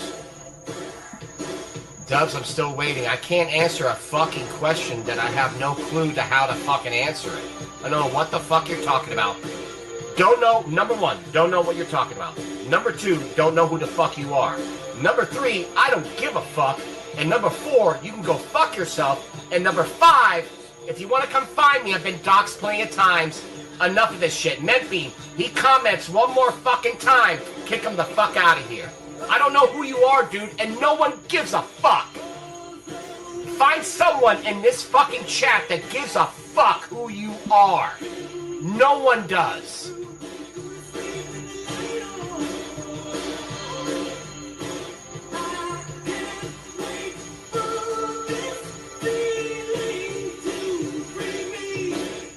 Go somewhere else, dude. No one knows. I don't give a fuck who you are. Don't give a shit. Don't care. How can someone that doesn't give a fuck who you are talk shit about you? I don't even know who you are.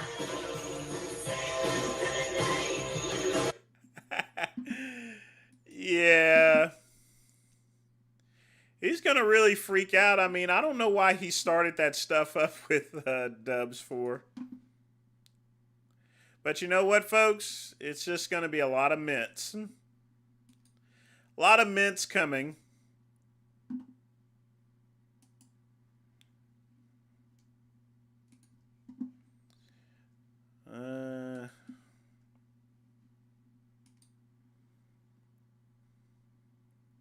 What did my cousin do?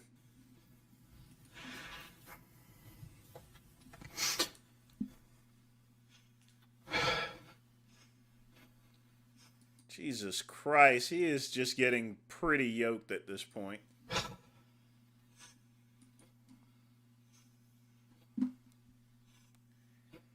Damn.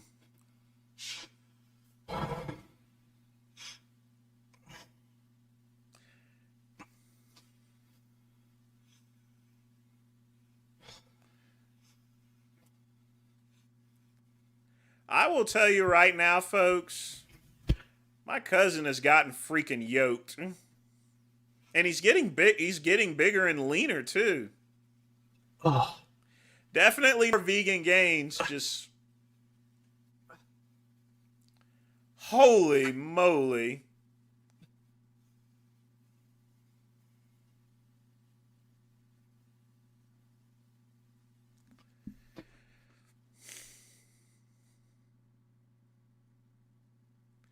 Well, obviously, Ryan, he studied all this stuff. He's been wanting to do this for years. And he's clearly been planning out what he wanted to take for years, too. Getting all his sources and everything.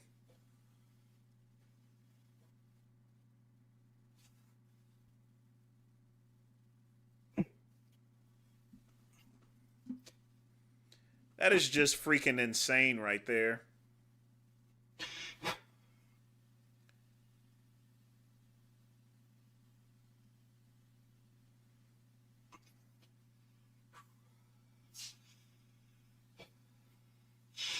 One thing's for sure, he looks a lot better than Frank Tufano. Legs still need a little bit of work. Oh.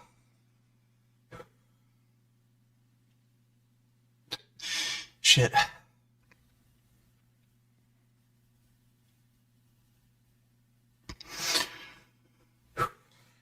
He needs to shave his chest there so that way he can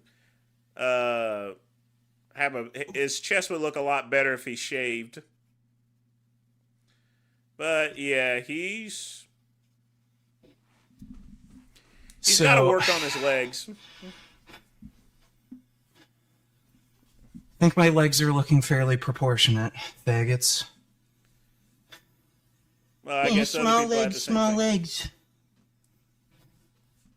Fucking stupid. His legs ain't small, they're just not in proportion with his upper body because he's built it up so much.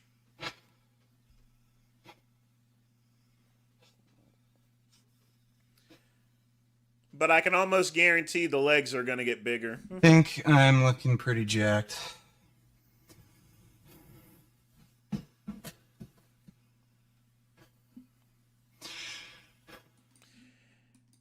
Yeah, I mean, he still has to work on his legs, and that's not really a bad thing. his legs are still pretty big, but now his upper body is so huge at this point in time that it's overwhelmed by his legs. No, he's still eating vegan food, but they're definitely not vegan gains. Those are steroid gains at this point. But dude, he is freaking yoked. He's just getting in. He's not only getting bigger, but he's getting leaner on top of that. So that is just freaking insane.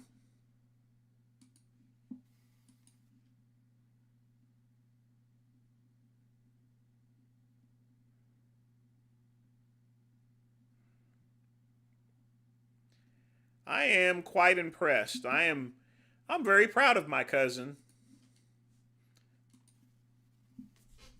People asked if I thought that I would think less of him. No.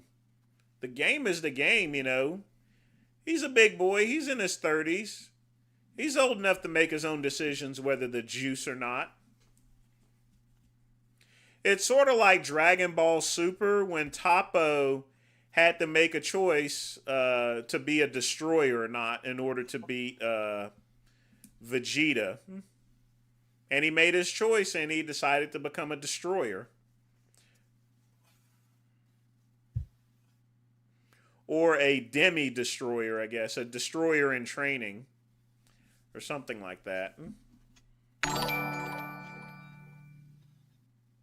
A fleshlight will feel like Jasmine's warm, soft, velvety fat pussy. You know, the pussy you married and let abuse you for a decade. A fleshlight is just like Jasmine's pussy. Durian Rider nigga Jasmine Burgess. Durian Rider nigga Jasmine. Durian Rider Jasmine.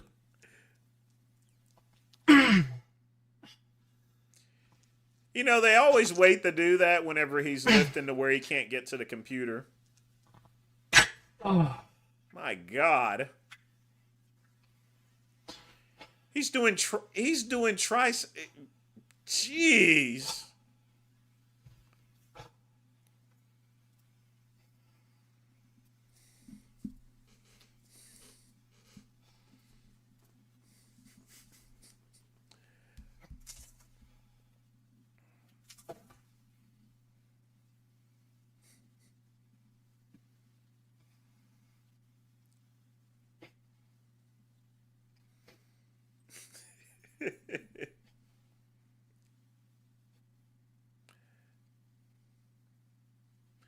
I don't know if he's intending to compete or not. I mean,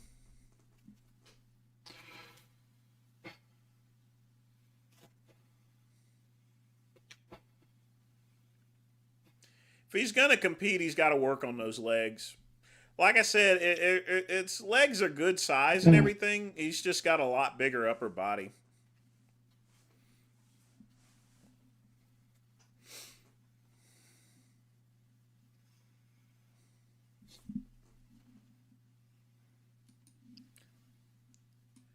I mean, but even with that, he is just getting freaking yoked.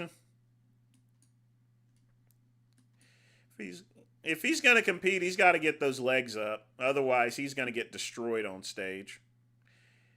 I can't see him earning a pro card. Not at this stage. He needs about another year or so. And then do some local shows. He's good enough to where he can definitely do a local show if he diets down and probably win it. Or place high. But he's not ready to get his pro card. What's up, man? We're gonna go into excuse me. We at Joe's Pizza, 7 Carmine Street. We down in the village. We down here in the village. I'm not gonna play the monkey sounds or anything, so I'm just gonna leave it this way. Right, pizza. Because I mean, after all, we already know Sean G's a monkey. World famous. Let's go in and get us a slice. Let's go in and get us a slice. Get us the dope slice. Cheese slice, 1 cheese. What's up, man? What's going on? I'm filming. It's cool? You want to say what's up to the people? Check them out, y'all. They back here. Joe's Pizza. Check them out, y'all. Yeah. Got the dope pizza. It's a New York slice. Got the dope. Man, Man, that pizza looks like shit. I mean, literally speaking, the pizza looks like shit. New York some cheese. Got the dough. So I'm gonna get a slice. I'm gonna show you how to eat. $4, right? I know. Tell me about it, KCB. Who puts salt on their pizza? $4.50 for one slice. $4.50. Gotta get the Parmesan cheese. Put the Parmesan cheese. Is that black pepper?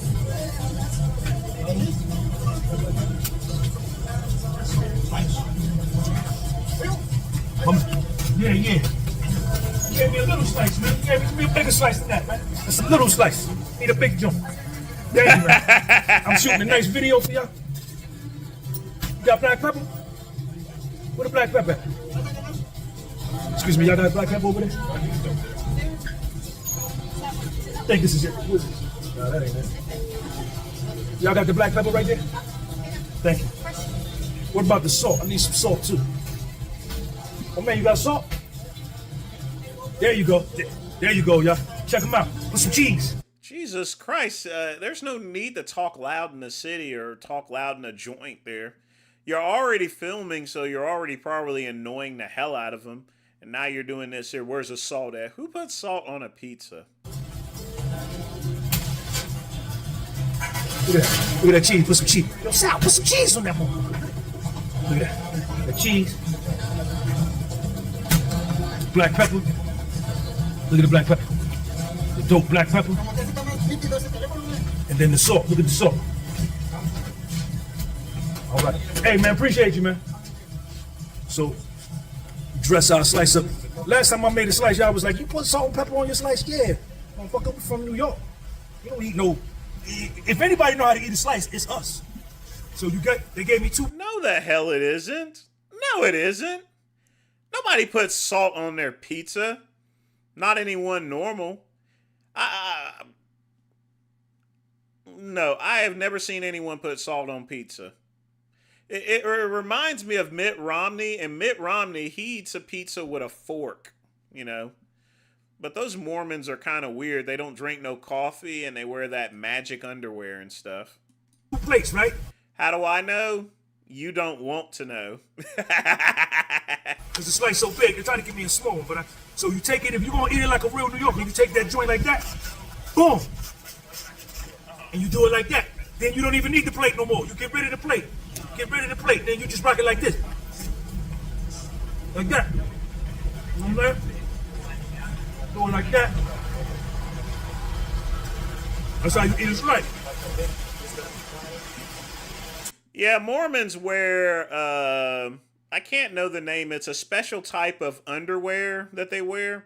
The first time I seen it when I was dating this guy and he was taking off his underwear, I was like, what the hell are you wearing?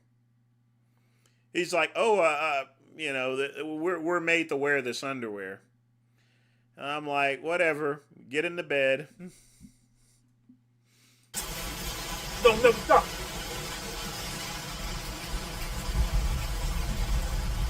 And I mean, you know, it wasn't one of those ones that where you can, you know, it looked almost like a diaper. Now, the great one likes, you know, if I'm a little bit hungry, if you know what I mean, sometimes I like to take the underwear and take the side of it and move it to the side a little bit to where, you know, you that way all you have to expose is the hole and you can get in there quickly instead of having to take the underwear all the way down. Just, you know, move the underwear to the corner of the leg and everything, and then that way you could slip in. You can't do that with Mormon underwear. Shame. Got to take an extra 2 minutes there before you can get into those guts.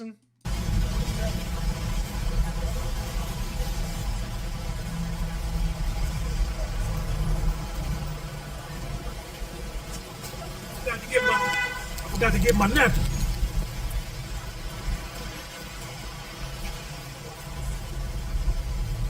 Look at that right there. The dope slice. My slice be better than yours. Chicago got some good pizza. New York got some good pizza. But Jersey got the best. Let me tell you guys something. If your pizza is good, you don't need to put anything on it. Parmesan cheese. You don't need to put salt or pepper. It should already have all the flavor it needs. If your pizza requires salt, pepper, or Parmesan, your pizza is shit. Okay? It's shit. You should never have... If you have to add stuff to your pizza in order to eat it, it's not good pizza. Jersey got the best. Jersey got the best pizza. Our pizza's the best. This one good though. She ain't got no break. You just keep the napkin in one hand, and you make sure you keep your mouth clean in case a little honey come through. You can't be having food and shit all on your mouth and the honey come through. You trying to talk to the honey, and all she can see is the food in the corner of your mouth. That's why she won't give you her number. They won't give you your number because you look like a goddamn 1920s schoolboy, you dumb monkey. Mouth clean, so she give me her number.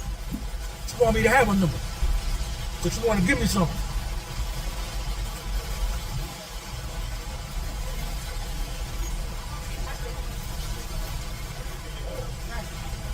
Got the dope slice. He certainly is the exception. Exceptionally stupid is what he is. And he's still a monkey. Neat. Look at that. Look at my bed though. My bed money. My bed better than your bed because your bed don't even connect up here. Your bed connect way down here. That is not a beard. That is a 5 o'clock shadow, you monkey. You hate your bed because you wish your bed was like mine. But yours connect down here. That ain't no real bed. That's a chin strap. That's a football chin strap. I got a bandana. I got the Barry White joint. Gerald Levert. Gerald Levert is dead. You got a quarter tank. I got a full tank.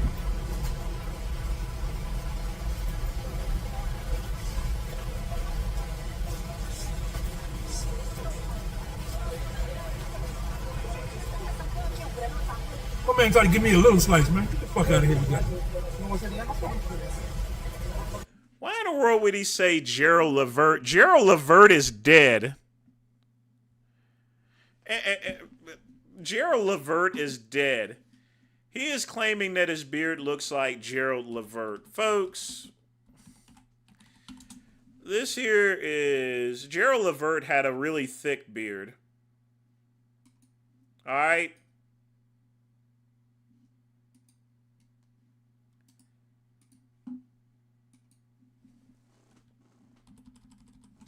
Folks, this was Gerald Levert. Does Sean's beard look like Gerald Levert's beard?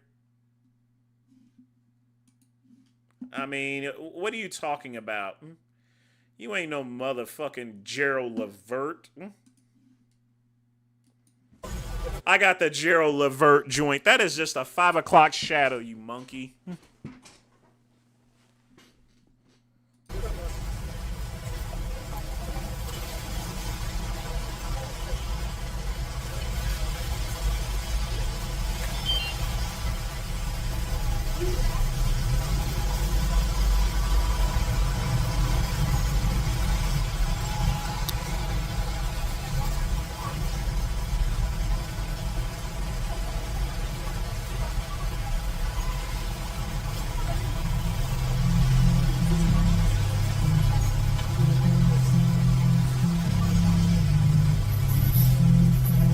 I eat the crust and everything. That's the best part.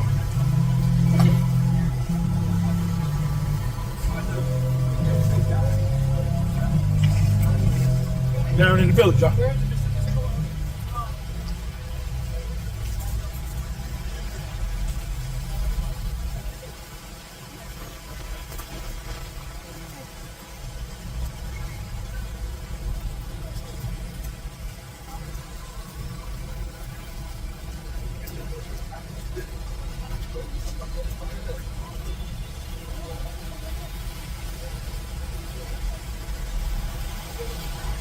All right, y'all.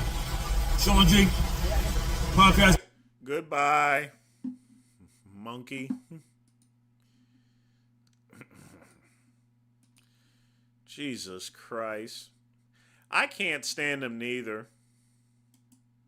I mean, I really can't. Someone made me aware of this gem posted to the Renaissance Periodization Facebook page, which of course, like all trite fitness bullshit, got tons of traction. Let's consider it. Mike Israetel, the face of Renaissance Periodization, uses every drug known to God and man, including having used retatrutide for the last competition where he still didn't get into shape, and then blamed his tan. Mike Israetel has recently gotten massive plastic surgery, with several more planned. Here's Mike in his own words. A huge limiting factor of mine was that, like, I just had love handles, and when they weren't filled with fat anymore, they were filled with water, and then they just looked like shit all the time. And I was like, fuck this, I can just get them cut out. So I did. Saying he looks like shit may be the most honest thing Mike has ever said. I will be going through surgery again, probably at least a few more times. I do have hypothetical, probable plans for a very ambitious surgery. No matter what body fat I have a big gut, just plain old. And it's really just a genetic laxity of the abdominal wall. It has nothing to do with muscle strength and none of that shit. And so you can plicate the obliques, you can plicate the rectus abdominis, and it brings your waist in. And just in case you were ever going to blow that out, you get a polymer sheath installed around your entire, like a corset sheath, and then it constantly keeps your waist to the size that most people of my leanness have. So a permanent waist trainer. Lol. I have been thinking about potentially going to that next level of surgery and getting my two bottom ribs broken inwards. Damn, Marilyn Manson intensifies. To have an even cooler, even smaller waist. Ideally, I'd like to have a tiny waist. I think it's magical. So because I'm nice, I fixed the Renaissance Periodization meme for them. Stop pretending that you're science or evidence-based. Stop pretending that the app you sell will let you look like Mike if you train like him, when the only way he can improve his mediocre physique is by taking more drugs and getting multiple plastic surgeries. Renaissance Periodization are hypocrites. Mike Israetel is a laughing. He still looks like Flat Top from Dick Tracy.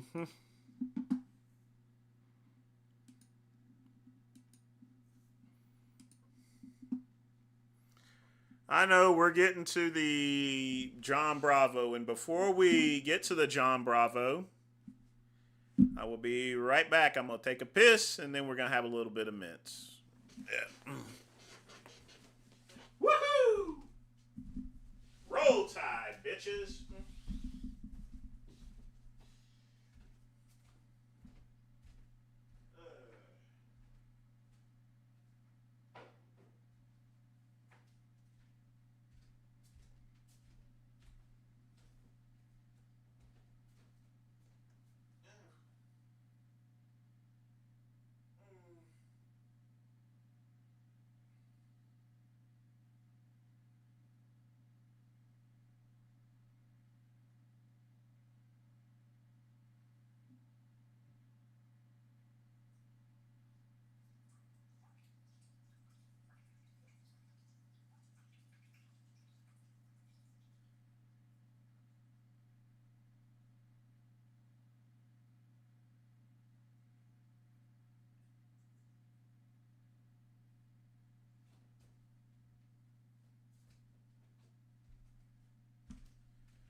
Oh boy.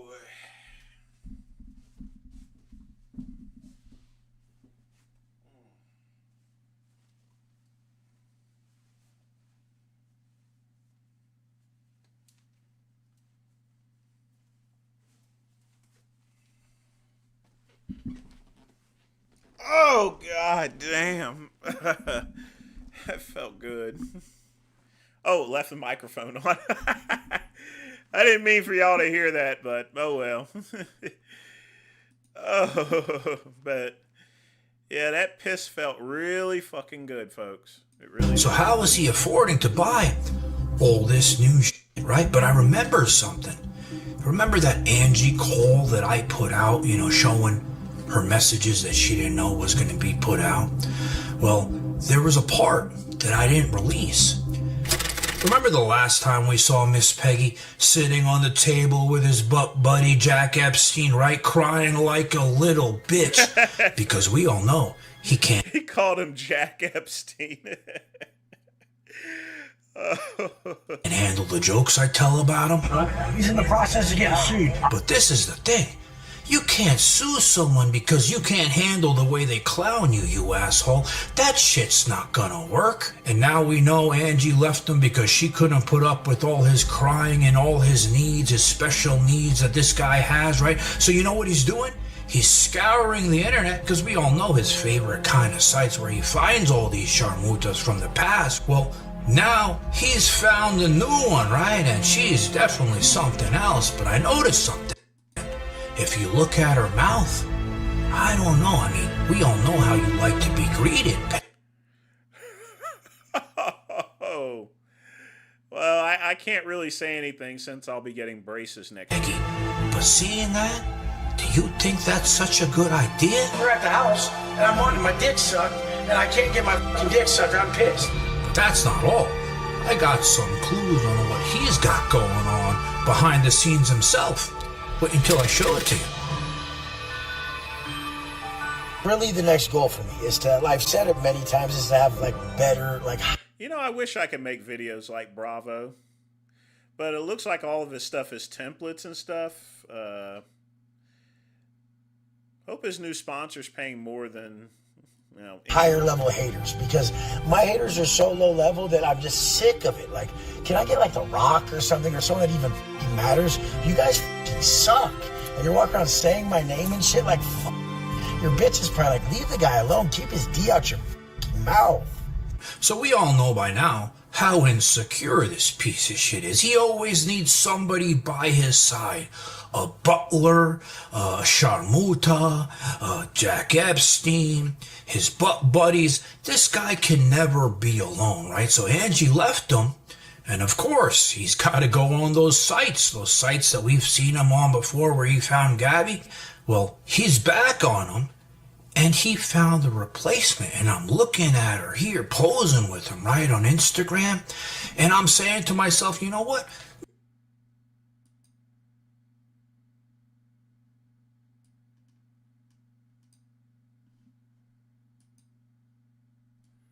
What in the world is going on with this? I mean, it just sticks out and then curves back in. Does she have implants or something? And I'm saying to myself, that you know doesn't what? Look right. Maybe she's going to actually save money this time, because I don't think she needs to fill up that ass of hers with anything else. Because we all know how much money he spent injecting that silicone in Angie's ass. Well, now he's going to save some money at least this time. But I noticed something, with this spectacular girl. She looks spectacular in these photos, with all her enhancements. But there's a picture she puts up over here. And if you zoom in a little bit, you can see something growing on her mouth. And that got me thinking, Oh, damn. Jesus Christ, yes.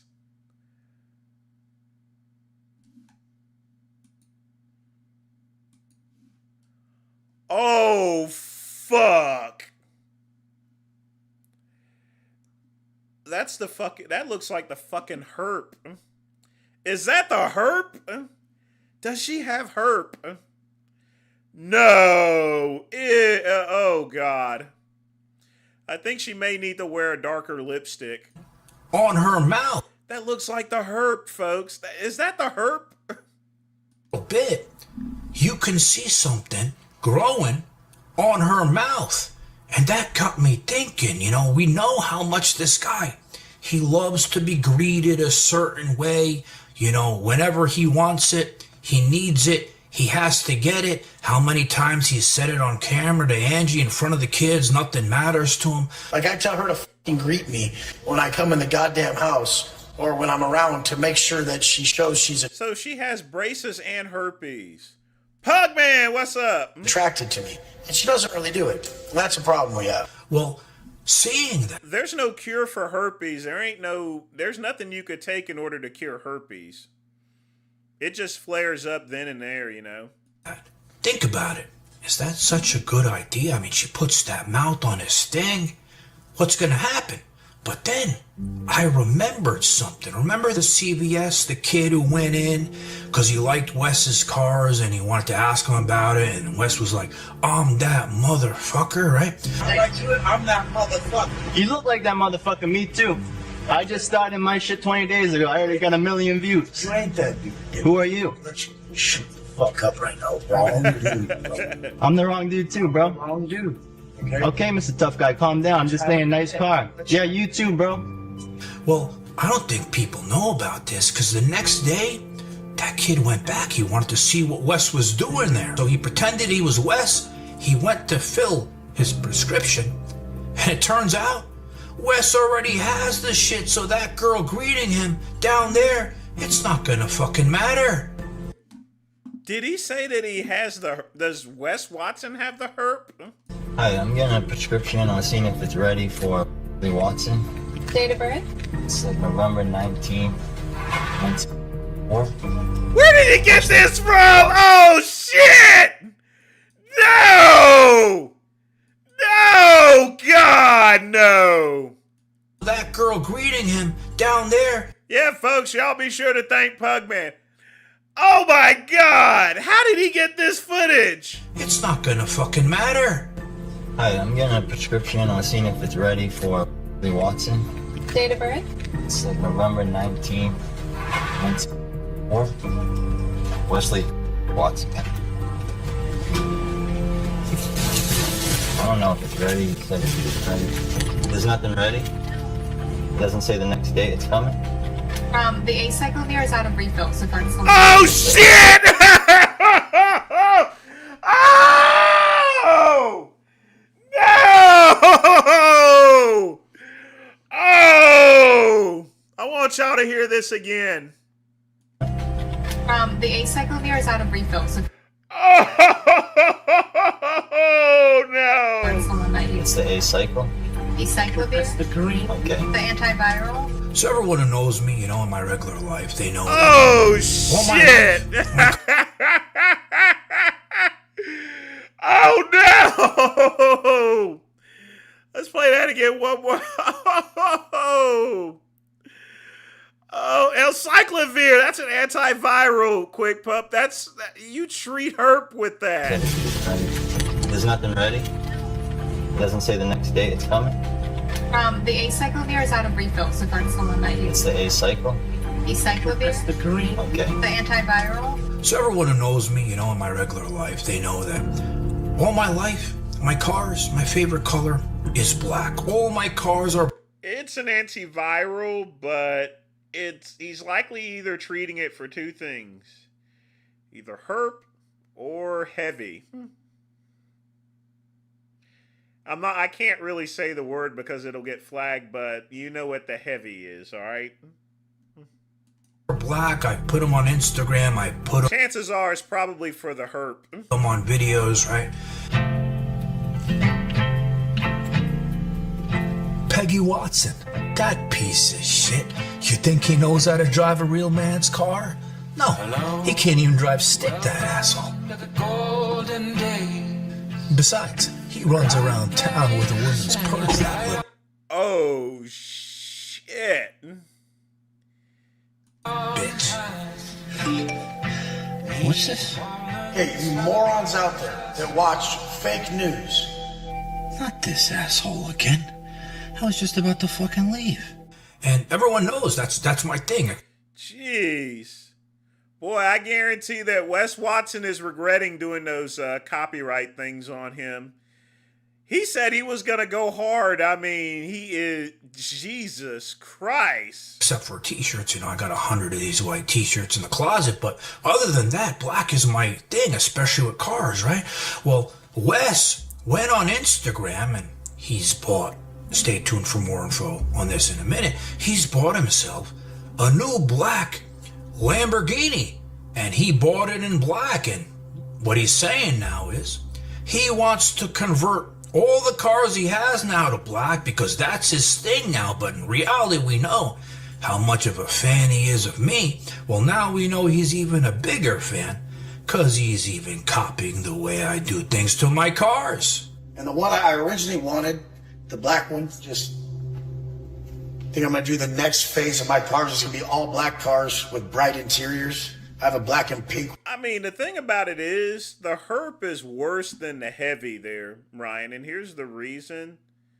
With the heavy, once you start taking the medication, you can't give anyone else a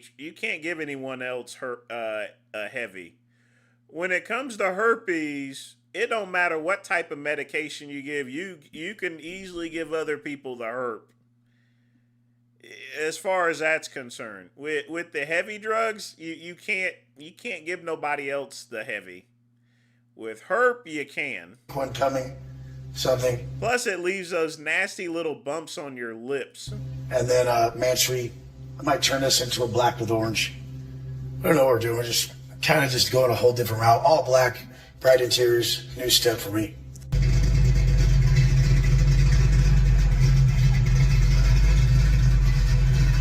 So notice something. You know, in that video, that Lamborghini is $1 million. And we're all thinking, this guy's going broke. He can't pay his taxes. We know his programs aren't selling. So we're all wondering, you know, how is this asshole getting the money to do this? It's Bugatti, his favorite thing. It's even for sale. His divorce with his ex Valerie. She even posted this on Instagram, which I'm going to show you here. He hasn't finalized that divorce because he doesn't want to fucking pay her. So how is he affording to buy all this new shit, right? But I remember something. Remember that Angie Cole that I put out, you know, showing her messages that she didn't know was going to be put out? Well, there was a part that I didn't release where she said that Wes does whatever things he does to make money. And I always wondered, you know, what were those types of things? But the thing is, I did heal something so freaking huge. He doesn't have the tools. He'll always have a car and try to get money because of whatever things he does. But so when I heard that, I started thinking, you know, maybe the programs, maybe that's not his only source of income. And maybe soon we're going to find out exactly what it is he's doing behind the scenes. Everybody who talks about you, they're intimidated by you and jealous of you. So they talk bad about you to others and to the world so that others won't find you as appealing as they do. They love you. You love me. Because at the end of the month, I think it's October 26th, he has a pre-hearing and he has a trial the first week of November. And his asshole's been delaying this shit for months. But supposedly this is the last time he can delay it. So he's going to be forced to go to trial. And after talking to many people, it's going to be really hard for this asshole to avoid time. And what I'm going to say is that people who are close to him, many of them, are scared. Scared to speak, scared to say things, you know, because of what he can do. But I know if he ends up serving time for what he did to that poor 7-foot monster, the gang banging with his friends, right? Well, those people are going to come forward and they're going to start saying a lot of things that they can't right now. So when I tell you guys, grab popcorn, don't only grab one, you're going to need an extra one. And while you're at it, send me one of those purple Skittles because those are my favorite. Pussies think it's anger, but it's passion. Like, I literally have so much emotion. You guys are just void of emotion because they took it from you. The world took it from you. You're not even allowed to speak how you want to speak because you checked in. You guys are all bitches, straight up. I never checked in. You guys checked into the Matrix. Let me get this 9 to 5. Let me listen to, like, the law. Let me, like, do all these things that we're supposed to do. Let me, like, not disrupt anything. Let me just not stand up for myself. I ain't like you motherfuckers. But, I mean, whatever. There's positives and negatives to everything. There's a real positive to being like you guys. Like, you never really get in trouble because you just don't, because you don't do shit. And there's a lot of negatives and positives to being like me. But risk takers get rich, and people who don't. Guys, thanks for watching. Please hit like on my video. Oh, jeez.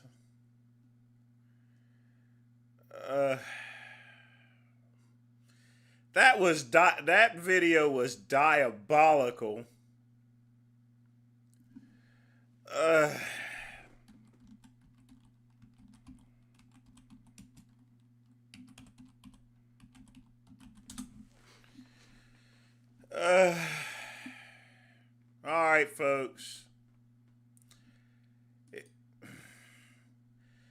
Acyclovir basically treats herpes, and it can be used for some certain versions of heavy.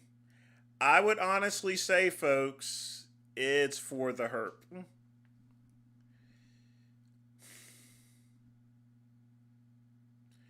Man. That's why look, folks, if you have a prescription for that, that's what it's for, okay? It's an antiviral. It's not a cure. It will not stop the spread, okay? What it does, it just calms things down for temporarily. So, as far as your flare-ups are concerned. Now, it's possible he could have chickenpox. No, he don't have no chickenpox. That's herpes medicine right there, folks. It's herpes! Herpes! Say it again one more time. Herpes!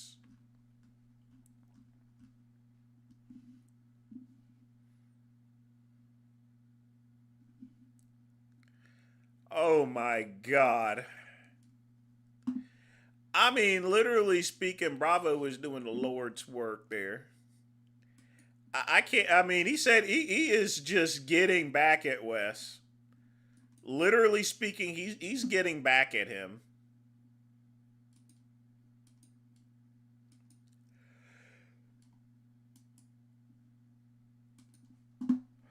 I can't believe he put that out.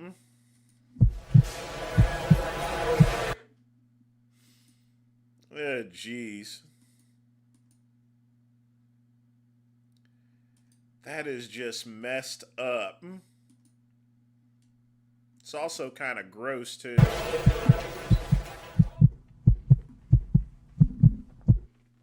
Love is a verb. Love is a verb. I'm not talking about just in relationships. I'm not talking about just with yourself. Wisdom is unbiased and it must be applied across the board. So if you wish to love your life, then that's a verb. It's action. The steps you take to cultivate love within, to change the perspective of your life. If you're looking at your life in a negative way, it's because you're not putting enough work into your life. You're not instilling the worth in your life by making the sacrifices, by putting the work in. When I was in the penitentiary, at first, I hated my cell. I hated my cell. All you guys can imagine, if you were thrown in a cell right now, you would hate that cell. Over time, by putting love into my cell, sanding the metal toilet and sink to where it was just a mirror, cleaning it every time we used it, cleaning and waxing the floor, making it spotless, doing your bed and your sheets in such a manner you were just meticulous, whisking cologne on it, using Tide, spending your only money to buy Tide to make your sheets smell better, so that after a long day, when you came into your cell, which you once hated, you were so comfortable, because fatigue is the best pillow. Fatigue is the best pillow, and that comes from the action we put into our life. I had a big problem today, a huge struggle. I was in the gym. I have been going through a massive struggle with someone in my life who's battling a lot of anxiety, alcohol issues, all these issues. And I don't always react right. I have good answers in the moment. Sometimes I say the wrong things. And it was so painful this morning to think of what happened, the argument and the words said and the way it's going, that I started crying in the gym. I wanted to leave. I was giving up. I know what it feels like. Folks, you remember when Wes Watson actually used to make a little bit of sense? And he didn't have that attitude? He should have stuck with this. To fucking not want to stand back up. But I went to my page. I was sitting on the couches at the gym. Sitting on the black leather couches there. And I had barely just done my chest routine, so I just posted the chest routine I had done. And I'm telling my workout partners, I'm done. I'm going home. I'm going back to sleep. I was going to tap. It hurt that bad. I couldn't shake it. And then I went back through my posts, my words that I said to all you guys, everything that I said, and I read it. And then I posted it with my story. And I said, you want some motivation? Remember what the fuck you said. And I fucking applied that to myself, and I got up. And I crushed the rest of my workout. Just had love in my heart. Came to a full understanding, you guys, you can get back up. You can. You have to. That was today. This was an hour ago. Just because it looks so grand at the top, there's still problems. The biggest problem we'll ever have is that we think we'll never have problems. And then we fail to strengthen ourselves with the action. If I would just not thought about it and crushed my workout, I wouldn't have gone so deep into the issue, letting it just wound me and victimize myself. I don't usually go there, and I bet a lot of you guys are like, I want to be like Wes. He don't ever feel that way. I feel that way. The thing about people who are showing positivity like myself is I'm so negative, but I try so hard to overcome it. And the most positive people are the ones that do that. I'm sitting there trying to talk myself out of it, and I see the words I've written. I remember every conversation I had with you guys, and it was like the universe sending me a message, because I started getting texts from people that was like, you changed my life. Like, fuck, I couldn't do it without you. I just got out of prison. I'm going to see my daughter today for the first time in 9 months. It's because of you, Wes. And I'm like, fuck. Like, I would never give up on this path. Never. I was close. And I'm so glad. I'm so glad I got that close today, because I reattached with everybody at the bottom currently. You guys get the fuck up. Take that fucking step. Love is a verb. To love your life, you have to put love into your life. You'll only be able to see the love in others that you have within. You have to cultivate this high level of self-worth, self-love, and self-respect within to then give it and see it in the same exchange. The only way to cultivate that self-love is to take care of yourself. The only way you're ever going to truly know how to take care of yourself is listening to your conscience. It's the same message over and over. Remove everything that you're doing that you're regretting. Be honest. Be honest with yourself. Are you regretting it? Remove it. And then whatever your conscience is calling you to do, do it. If you put a lot into your life today, the most you've ever put, and you stack all those wins, you're going to love your life today. It's on you. You have it within you. It's nobody else. I was falling victim to that this morning. It was crushing me, tearing my soul out. My buddies at the gym were trying to tell me my own shit. It wasn't even working, my own shit. I had to sit down, and when I went back over it, I saw all your faces. It all washed over me. We were connected at that moment. We're all a collective consciousness. Everybody going through this struggle, that's why you feel this, because you're going through it. So the energy exchange is real. Someone who's living way too grand and doesn't know the struggle cannot. This is why I sped this up. Yeah. Connect with you like this. I love that I was brought back down right here, right now. I love it. Don't ever see adversity. Don't ever misuse a rock bottom time. Whenever you hit the bottom, don't overlook it. All the power lies right there. You're connected. Suffering is a soul origin. When you're truly suffering, all your answers are going to be there. Sift through them. Remove the emotion. Find it. It's always on the other side of the golden rule. I love you guys more than anything. I'm never giving up. I love that happened to me today. So many tears. There was 2 clients of mine in the gym. 2 beautiful, amazing people. And I shared a story with them, and they both had to leave because they started crying. Like, tap into that emotional motivation. Don't let it cripple you. Your greatest source of strength is in those emotions. That's what got me this far. As I said, I'll never let you guys down. I love you, Mom. I love you guys. I'm never quitting. I'll never let you down. I was this fucking close, though. So anybody this fucking close today to just ending it, to giving up, to stopping, fuck that. We got you. We got you. We love you. Let's go. Yeah, a lot just completely different.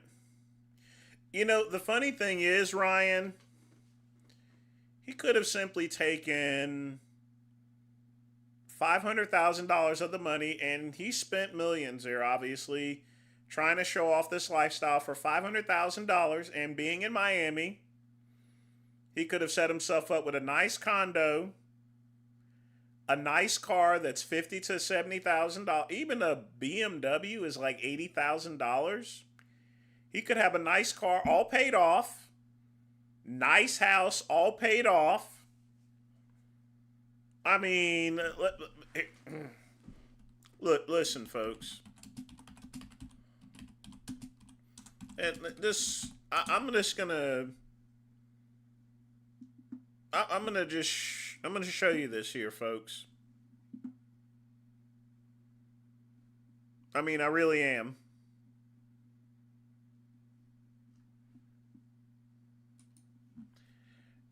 Miami is an expensive city, but it isn't so expensive to where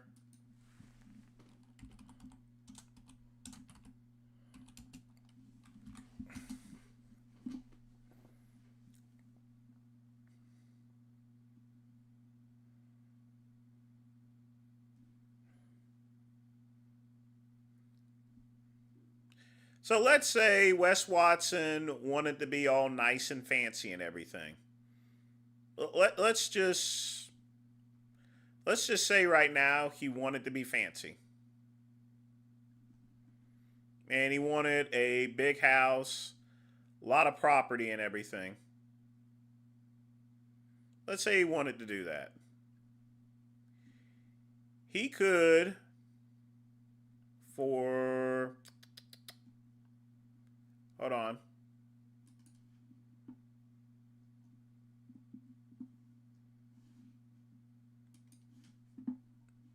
That's $500,000 right there.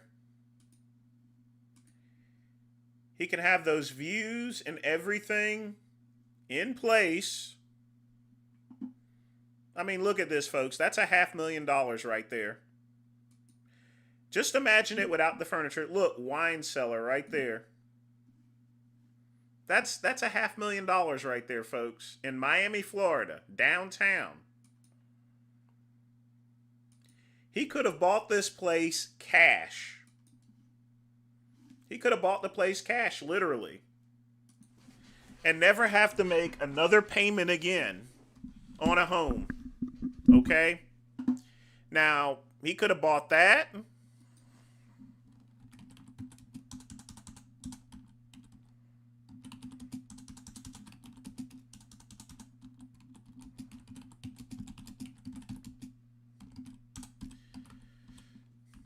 As far as cars are concerned, Miami, Florida. Let's go to Carvana. I mean, that's $500,000 house in Miami, Florida. You drop that amount of money, you're done. You've got everything paid for. So let's go shop for cars. What, you can't get a 2023 BMW 4? I mean, literally speaking, 2017 Mercedes-Benz. But hey, let's look for a sports car. You're trying to tell me that you're not balling in that car for $37,000? I mean, seriously, even if you wanted a sports car... Hold on. I don't know why these filters came up here, but fuck it. Anyway. Let's get a sports car.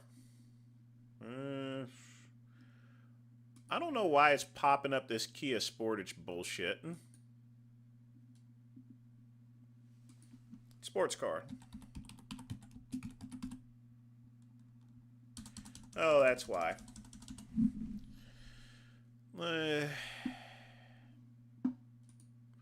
is it doing this shit for? It seems as though it wants a... Well, anyway. Hold on. Then we're going to get back to videos. Body type, SUV, convertible, wagon, hatchback, coupe.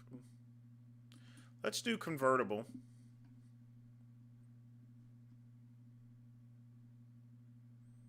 Now, folks, I will tell you this right now.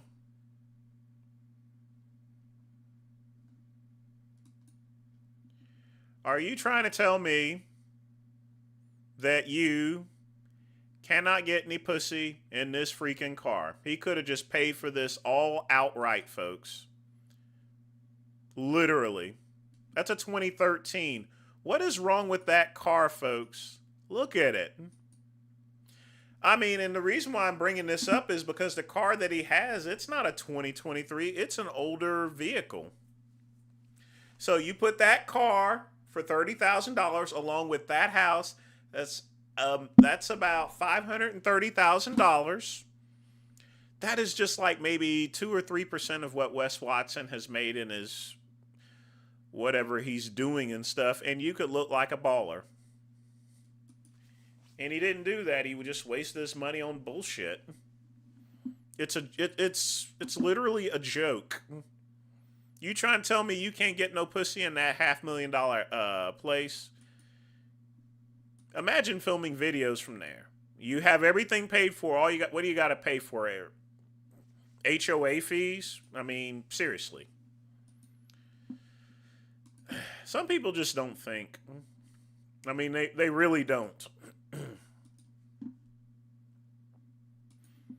And people, and here's the thing, people will still clown me over my house and everything.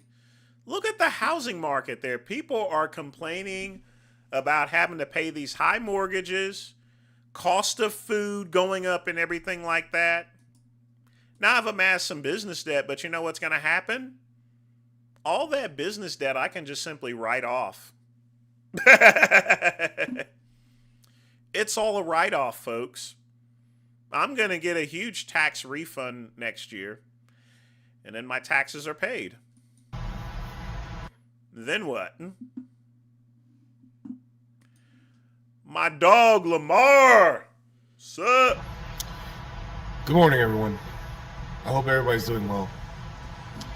My name is Lamar Thompson, and I'm just going to drop a little bit of knowledge on you guys, and maybe it'll stick or not, man. I mean, I'm always open to people speaking their mind, having an open forum. I am fallible, okay? I make mistakes. I'm not always right. Just take everything I say with a grain of salt, and you decide. All right? So, first thing I wanted to say is I find it very interesting. I'm seeing a trend in society today where people just want to not only pass the buck, but they almost want to make it seem like they're just the word I'm looking for would be a god. I hate to say it, man. Most people I'm seeing, they don't even have everything you would think a god would have, right? But they feel like they're a god. Whether it be they're smarter than you, stronger than you, quicker than you, better looking than you. Some odd reason, having that mentality, or maybe even just that essence, probably. Man, I don't know, man. It's just interesting to me, man. So I go to work one day, right? A person is in there. I'm not gonna say who. I'm not gonna say no names, but we'll use a fake name. Jeff. My boy Jeff is in the work, right? I walk in. Sometimes we break down pallets by hand. Sometimes we don't. The dude's in there talking about, hey, we got these 2 pallets, man, and I don't even know how we're gonna go do them. Talking about how are you working here? Now mind you, we've been working here for quite some time, right? This person really feels like, since I worked here maybe even a bit longer, we're the same position now, that they can get out of work and you have to do it. Think about that. Yeah, you'll encounter that a lot at work, though. Even I encounter it in my work there, and I have to correct some people, like, you are not God's gift to this job. You know, anyone at any job is expendable, disposable. You are a spoke in the wheel, a cog into the machine. That's the first thing to be easily that was replaced. on his mind that day. When he walked in, he said, damn, how am I gonna figure out a way to get the next person to do my work for me, just because I feel like I'm on a higher level than them. Now, I'm not saying anything's wrong with that inherently. You know, you're not gonna go to jail. No one's gonna come to your house and take you out of your house and stuff and be like, oh yeah, he needs to be put to the stake of fire. No. Not even a little bit. Really, people won't even care. But it's just funny to me that that's the mentality people have. Almost like a God mentality or a God mentality. Like today, I'm gonna wake up and I'm not gonna do anything. I'm gonna have everybody do my work, and that's how it's gonna go. Just like that. I don't have a problem with that. I just find it kind of odd. Can I just tell you guys that? I find it kind of odd. Kind of weird. But we all have free will and we all can do what we want. That's all. I just wanted to ask you guys, do you think that mentality will serve you later on in life? And how far? Do I think it will? Yeah, it probably could. But do you not know something like that, right, has its pros and cons? Its pros and cons. Remember, you can live your life like that for a while, but what will happen when you can't do it anymore? What will happen when it's time for you to step up?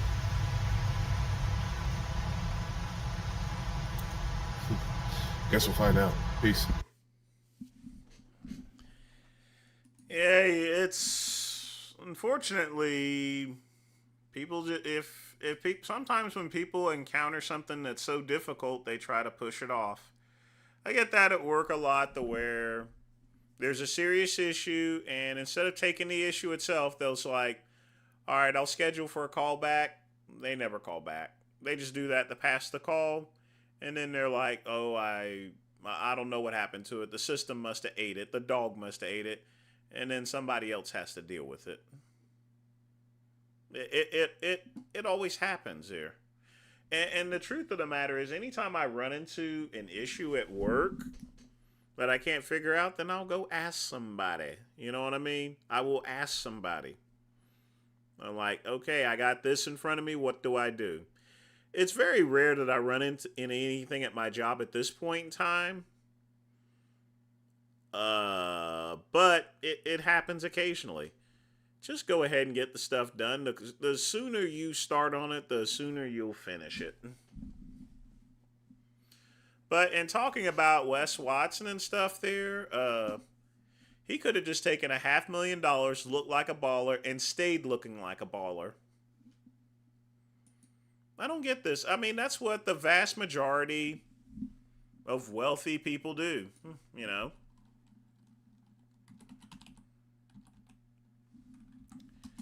I mean, take a look at this. Here is Warren Buffett, 10-year Cadillac. Now he does have security. He has a Cadillac that's 10 years old. I mean, a 10-year-old Cadillac, literally, in that house. That's a billionaire right there. His house is $652,000.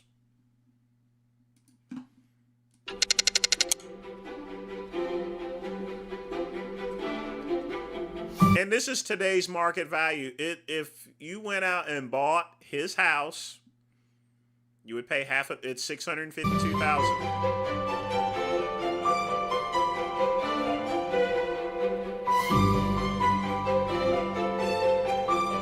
Now, granted, he has security at his house, but that house is, when it goes back on the market, when Warren Buffett is gone, it's going to sell for $658,000, or it's going to be a freaking museum. It'll probably be a museum of some type, but that is a $652,000 house that's lived in by a freaking billionaire.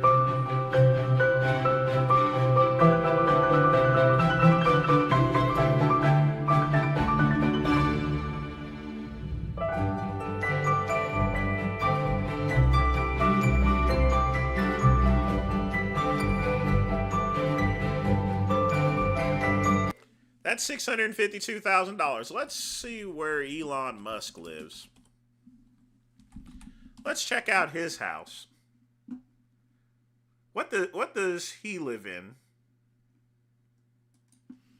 This is Elon Well, Musk. one of the richest men in the world is living small. Elon Musk has revealed he's living in a 375 square foot foldable home built by a company called Boxable. It's basically a large room partitioned into a living room, bedroom, and a kitchen and a bath. Now that right there is Elon Musk's home. But here's the biggest thing.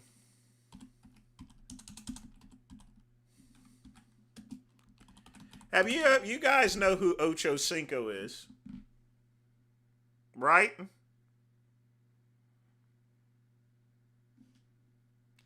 Like I said before, Ocho Cinco, most people think that he was bragging all the time and stuff, but his mentality is, well, let me see if I can find it without having to play something here. Hold on. Here we go. I can do this. Y'all need to understand. I mean, this is money advice right here. Check this out here. The people signing a check have a fortune. Well, okay, it's all relative, but to, 99. Uh-oh.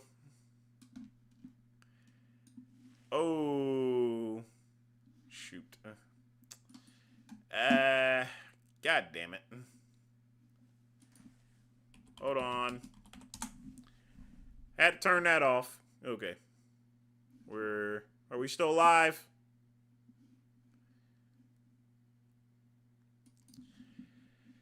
Yeah, folks, heads up. We've detected video in your stream belonging to someone else. Your stream may be temporarily blocked if you plan to continue. Okay. Yeah, I knew that would happen, but all right. So let's get out of that screen, folks. I knew I was going to get in some trouble for that. So that's a big whoopsie. So, okay.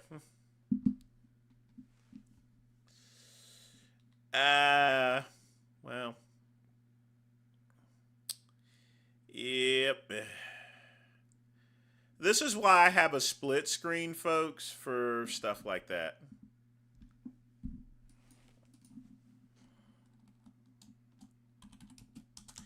That's...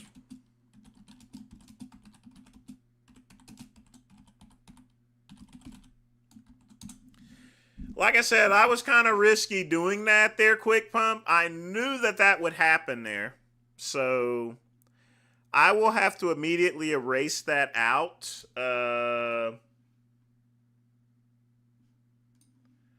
Once that occurs. And so hang tight. I'm going to refresh this here. Yeah. Well, I knew that was going to happen, but I still got it in. So I just want to make sure that I am still up and running. All right. Well, no, it wasn't the interviewer guy, Ryan. It was that last video I played, the NFL Rush. I played something from NFL.com there. So if you play something from NFL, yeah, you're going to get busted. The Graham stuff, probably not. Like, for example, folks, if I play this, I'm going to get hit. All right? If I play this right here, I will get hit so freaking bad. It will just, So, yeah, that'll, you got to be real careful and things like that. But it's cool. You guys, the purpose of me playing that is I wanted you to get my point as far as money is concerned, because it's an enigma, folks. That's all it is. You can make yourself look like you have money. You really can.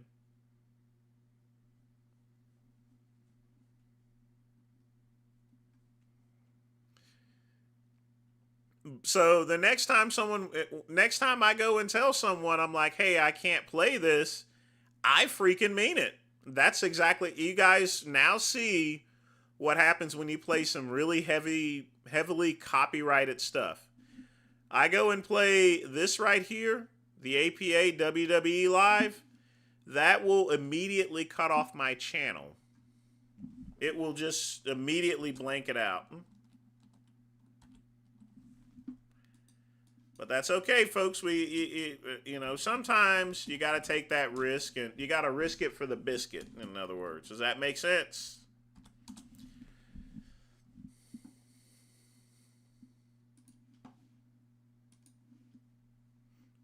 This is something that ain't copyrighted. This ain't copyrighted, though.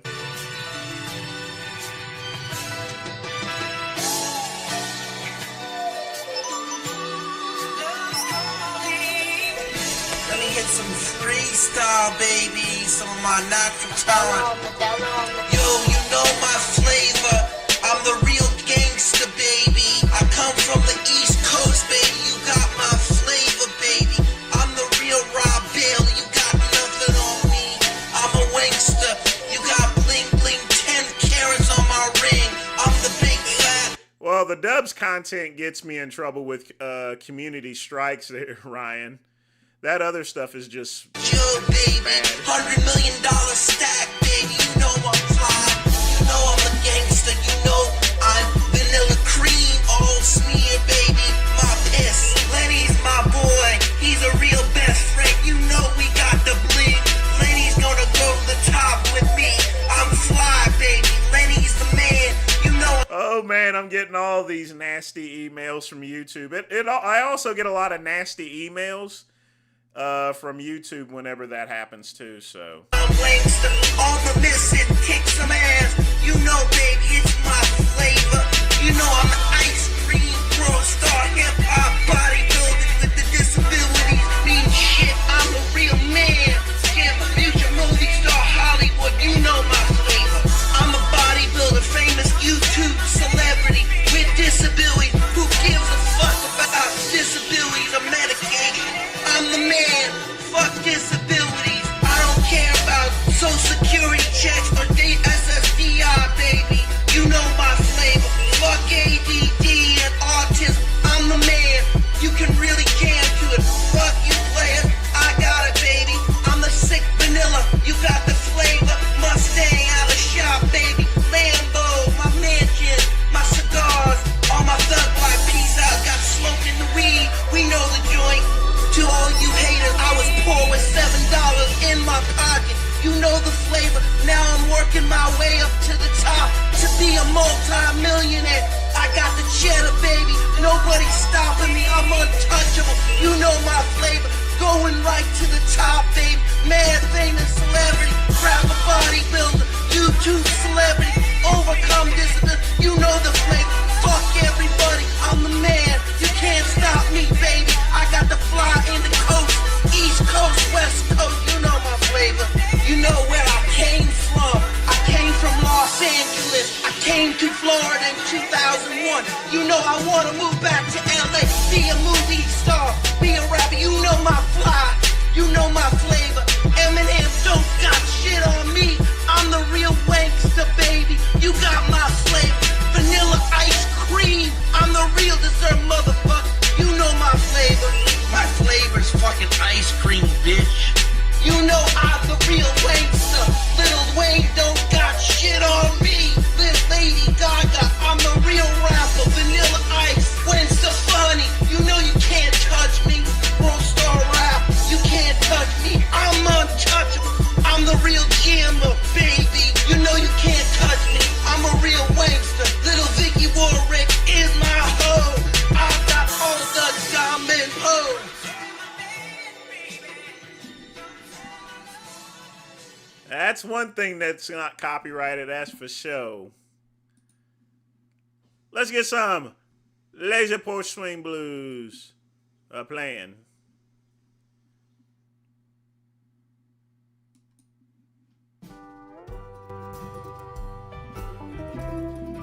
Ten minutes left. Get your questions and or donations in. Oh man, YouTube is messaging the hell out of me.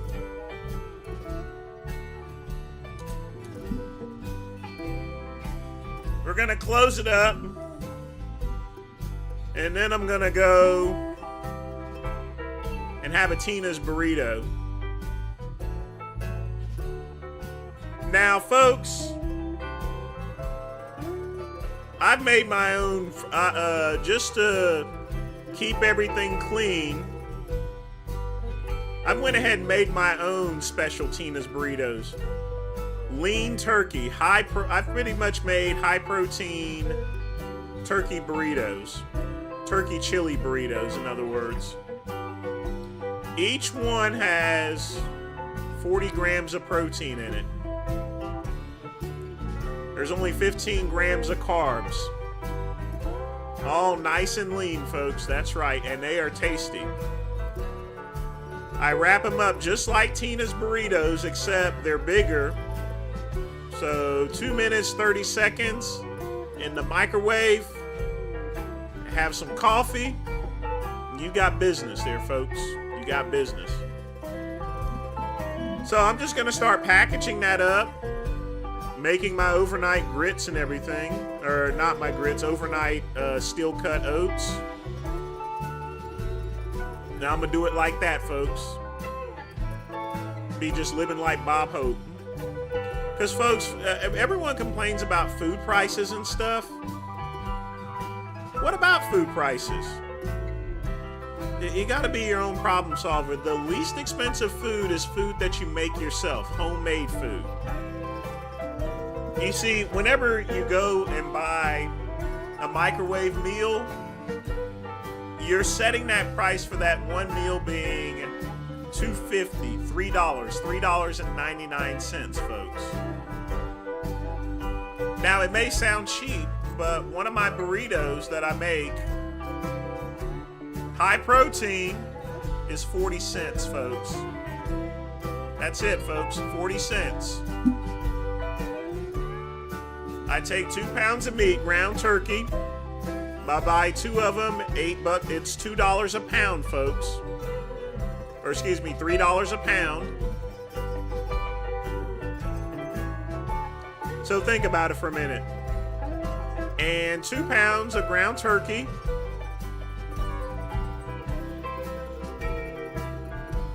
And like I said, folks, I don't just put that in there. I put some other things in there that adds on the protein source, because the burrito shell's a protein source too, so I don't really have to put much in there.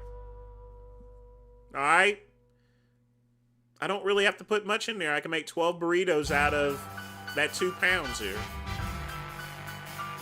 I throw a little cream cheese in there, add some protein. So 45 cents a burrito, folks. Dig that.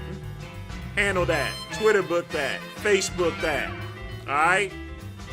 It works. I mean, burrito shells from Walmart, large ones, $2, and you get 8 big shells. Alright? That's $8. I make 12 burritos. Put whatever I want in there. So I've changed the pricing. I have a much better meal, and my burritos taste a whole lot better than a $4 microwave meal. And I'll have a little coleslaw with it, or I can have chips with it if I want to.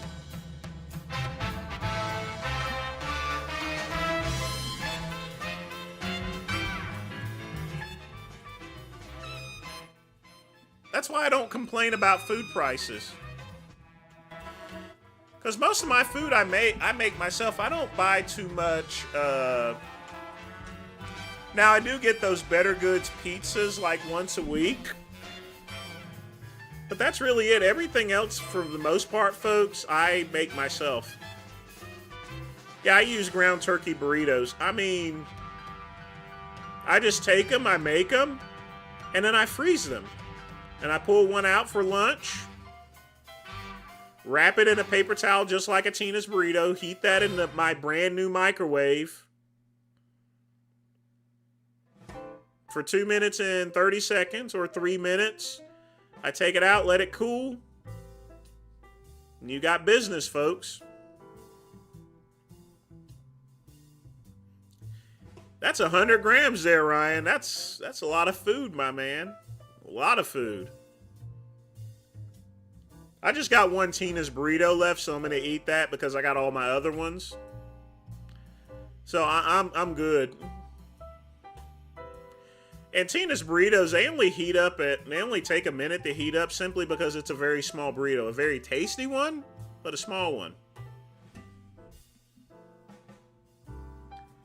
Plus, I still got I got more pinto beans. I could take that, red sauce, and then add a little bit of meat to it. And I could stretch it out even further. I could make 20 burritos by adding beans to it. It's a bean and beef burrito. I worked at Taco Bell. I know how to make those damn things. Add some beans to it and you're saving even more money. And you don't have to eat that all. It's not like I have to eat that every single freaking day, folks. All right. I mean, I air fried some. Here's a good tip there, folks. If you want to really save money, you can get those big chicken breasts at Sam's Club. It's about $2.99 a pound. Take the chicken breast. I take some Kinders, wood fire garlic seasoning. I mix it around. I put it in the fridge overnight so it gets into the marinade. I take my Ninja Foodie grill. I turn the temperature to 360 degrees. And then I cook it for 23 minutes. And here's the reason, folks. I'm not going to grill it. I put it in the air fryer, but I keep it at a low temperature. That way, that keeps the juices in. Once it's finished cooking, I slice it up. And that's it, folks. In fact, I'll actually show you. Hold on.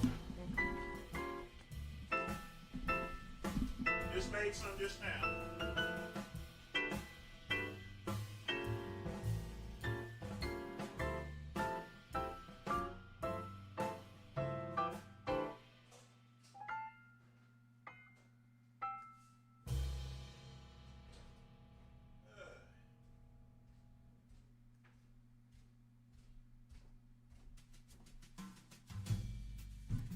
Alright. So, these are, here you go, folks. This is what you get. Y'all take a look at that. And believe me, folks, the wood fire garlic seasoning, it just gets right in there. Look at that. This is restaurant quality, folks. I can take this, I can heat it up, put that in the burrito. But what I like to do, folks, I like to make salads out of these. Because it's really good cold. I can simply eat this cold. And normally, folks, chicken breast is dry and chalky. The reason being is because people try to cook this stuff too fast.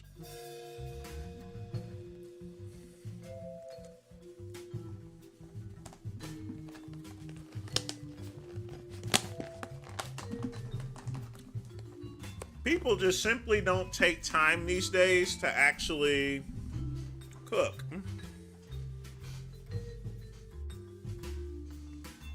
They want things done in 10 minutes. What is wrong with taking an extra 13 minutes to keep your food juicy?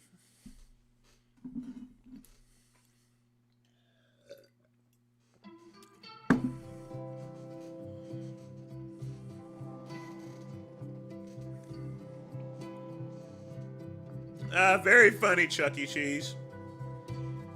But trust me, this is why I like the Ninja Foodie Grill. Because it does so many things here. And it's a money saver, too. Oh yeah, Chuck E. Cheese, sometimes what I'll do is I'll take chili seasoning, I'll take the chicken breast, and I will shred it up and I would put it in my slow cooker. I can make burritos out of that, or I can do other things with it too. And believe me, folks, This here will taste a whole lot better than what you'll get in any restaurant. And it's a lot cheaper too. I got 2 of these, folks. And this is just, I paid $18 for the big pack, and this is half of it right here. All of this. This is half of it. I got the other half frozen. That's a lot of food, folks. I mean, and that's heavy right there. Now, when you go to McDonald's or go to any other place, yeah, no oils neither. So when you go to Chipotle, and you know how people complain about not getting enough extra chicken in their food? Look at all the chicken I got. I can make my own Chipotle. I can make my own burrito. I could put as much damn chicken in it as I want, and my chicken tastes a whole lot better than Chipotle's. Why? Because the key to the thing is that I take the extra time. I don't try to rush on cooking. You don't need to. Take those big chicken breasts, and if you got an air fryer, folks, and any air fryer can do this here. You take the air fryer. You don't need to put any real marinades. You can put something as simple as salt and pepper. This here is with Kinder's wood-fired garlic seasoning. The one I have in the refrigerator, or one in the freezer, the other half of that has Kinder's original blend. That's salt, pepper, and garlic. You could just simply use salt and pepper if you want it. And you would do the same technique. Take an air fryer, put it on 360 degrees, run it for 23 minutes. If it doesn't cook all the way through, put another 7 minutes in there. But maintain the temperature. Don't put it on a high temperature. Let it cook nice and slow.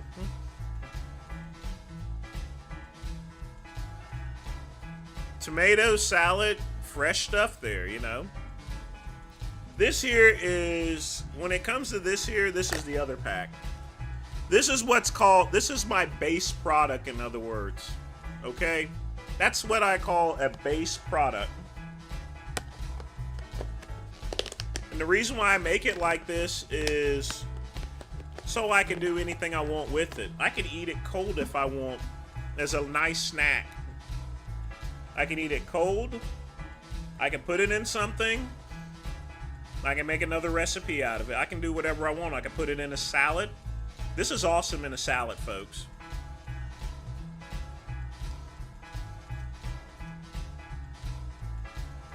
Like I said, I'm not here to really impress anyone. And like I said, this is chicken breast. Very healthy. The bodybuilder standard fare.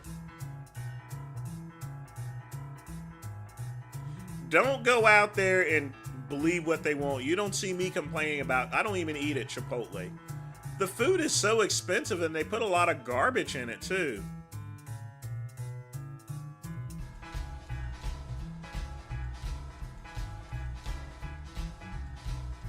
Yeah, me too. Fast food is just getting pretty bad. Even some of the good restaurants, they're getting just as bad. That's why people think I'm being fancy, because all I do really is go to Hall's Chop House.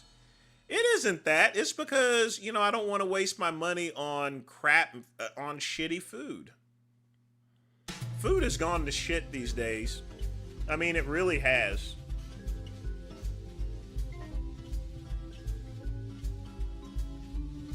That's why I don't complain about food prices. If you have a problem with the cost of food, make your own food. I mean, oatmeal, steel cut oatmeal, you can get, I still got that drum from last year. It'll last it's lasted me for about a year, and I have nice steel cut oatmeal. It's still fresh as before. I still got rice, the Bahami rice. I mean, folks, you can do this. I mean, and the frozen burritos, I learned from the Mexicans. You know what they'll do? They'll actually freeze it and then they'll take it with them from work, and they'll take their hot lunchbox, and they'll just let it sit out in the sun, and it'll cook itself. And when they're ready for lunch, the burrito is ready. Is that not freaking awesome? It's all thought out, and it's nice and warm for them to eat.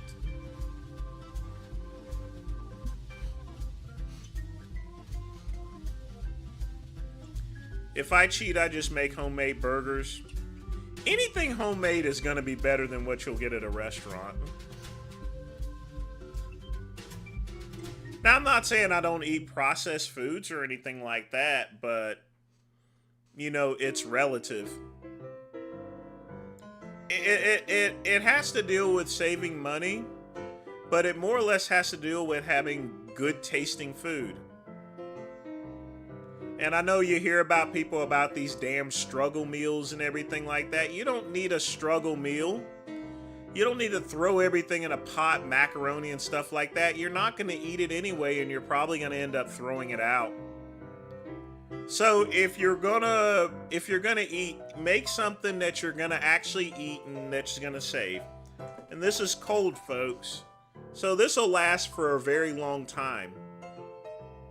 I mean, the stuff you get at a restaurant, this type of chicken, it's probably been sitting in there for a month or two with all the preservatives and stuff. I just made this 2 days ago, folks. This was 2 days ago. Think about that. Looks like I've carried over a little bit too much here. My air fryer should have died, but I took it apart and fixed it. Hopefully that wasn't too much work. And definitely no salted pizza. But folks, that is the end of the show. Another great night of the midnight run. I want to thank Quick Pump for donating. I do want to thank everybody for joining me.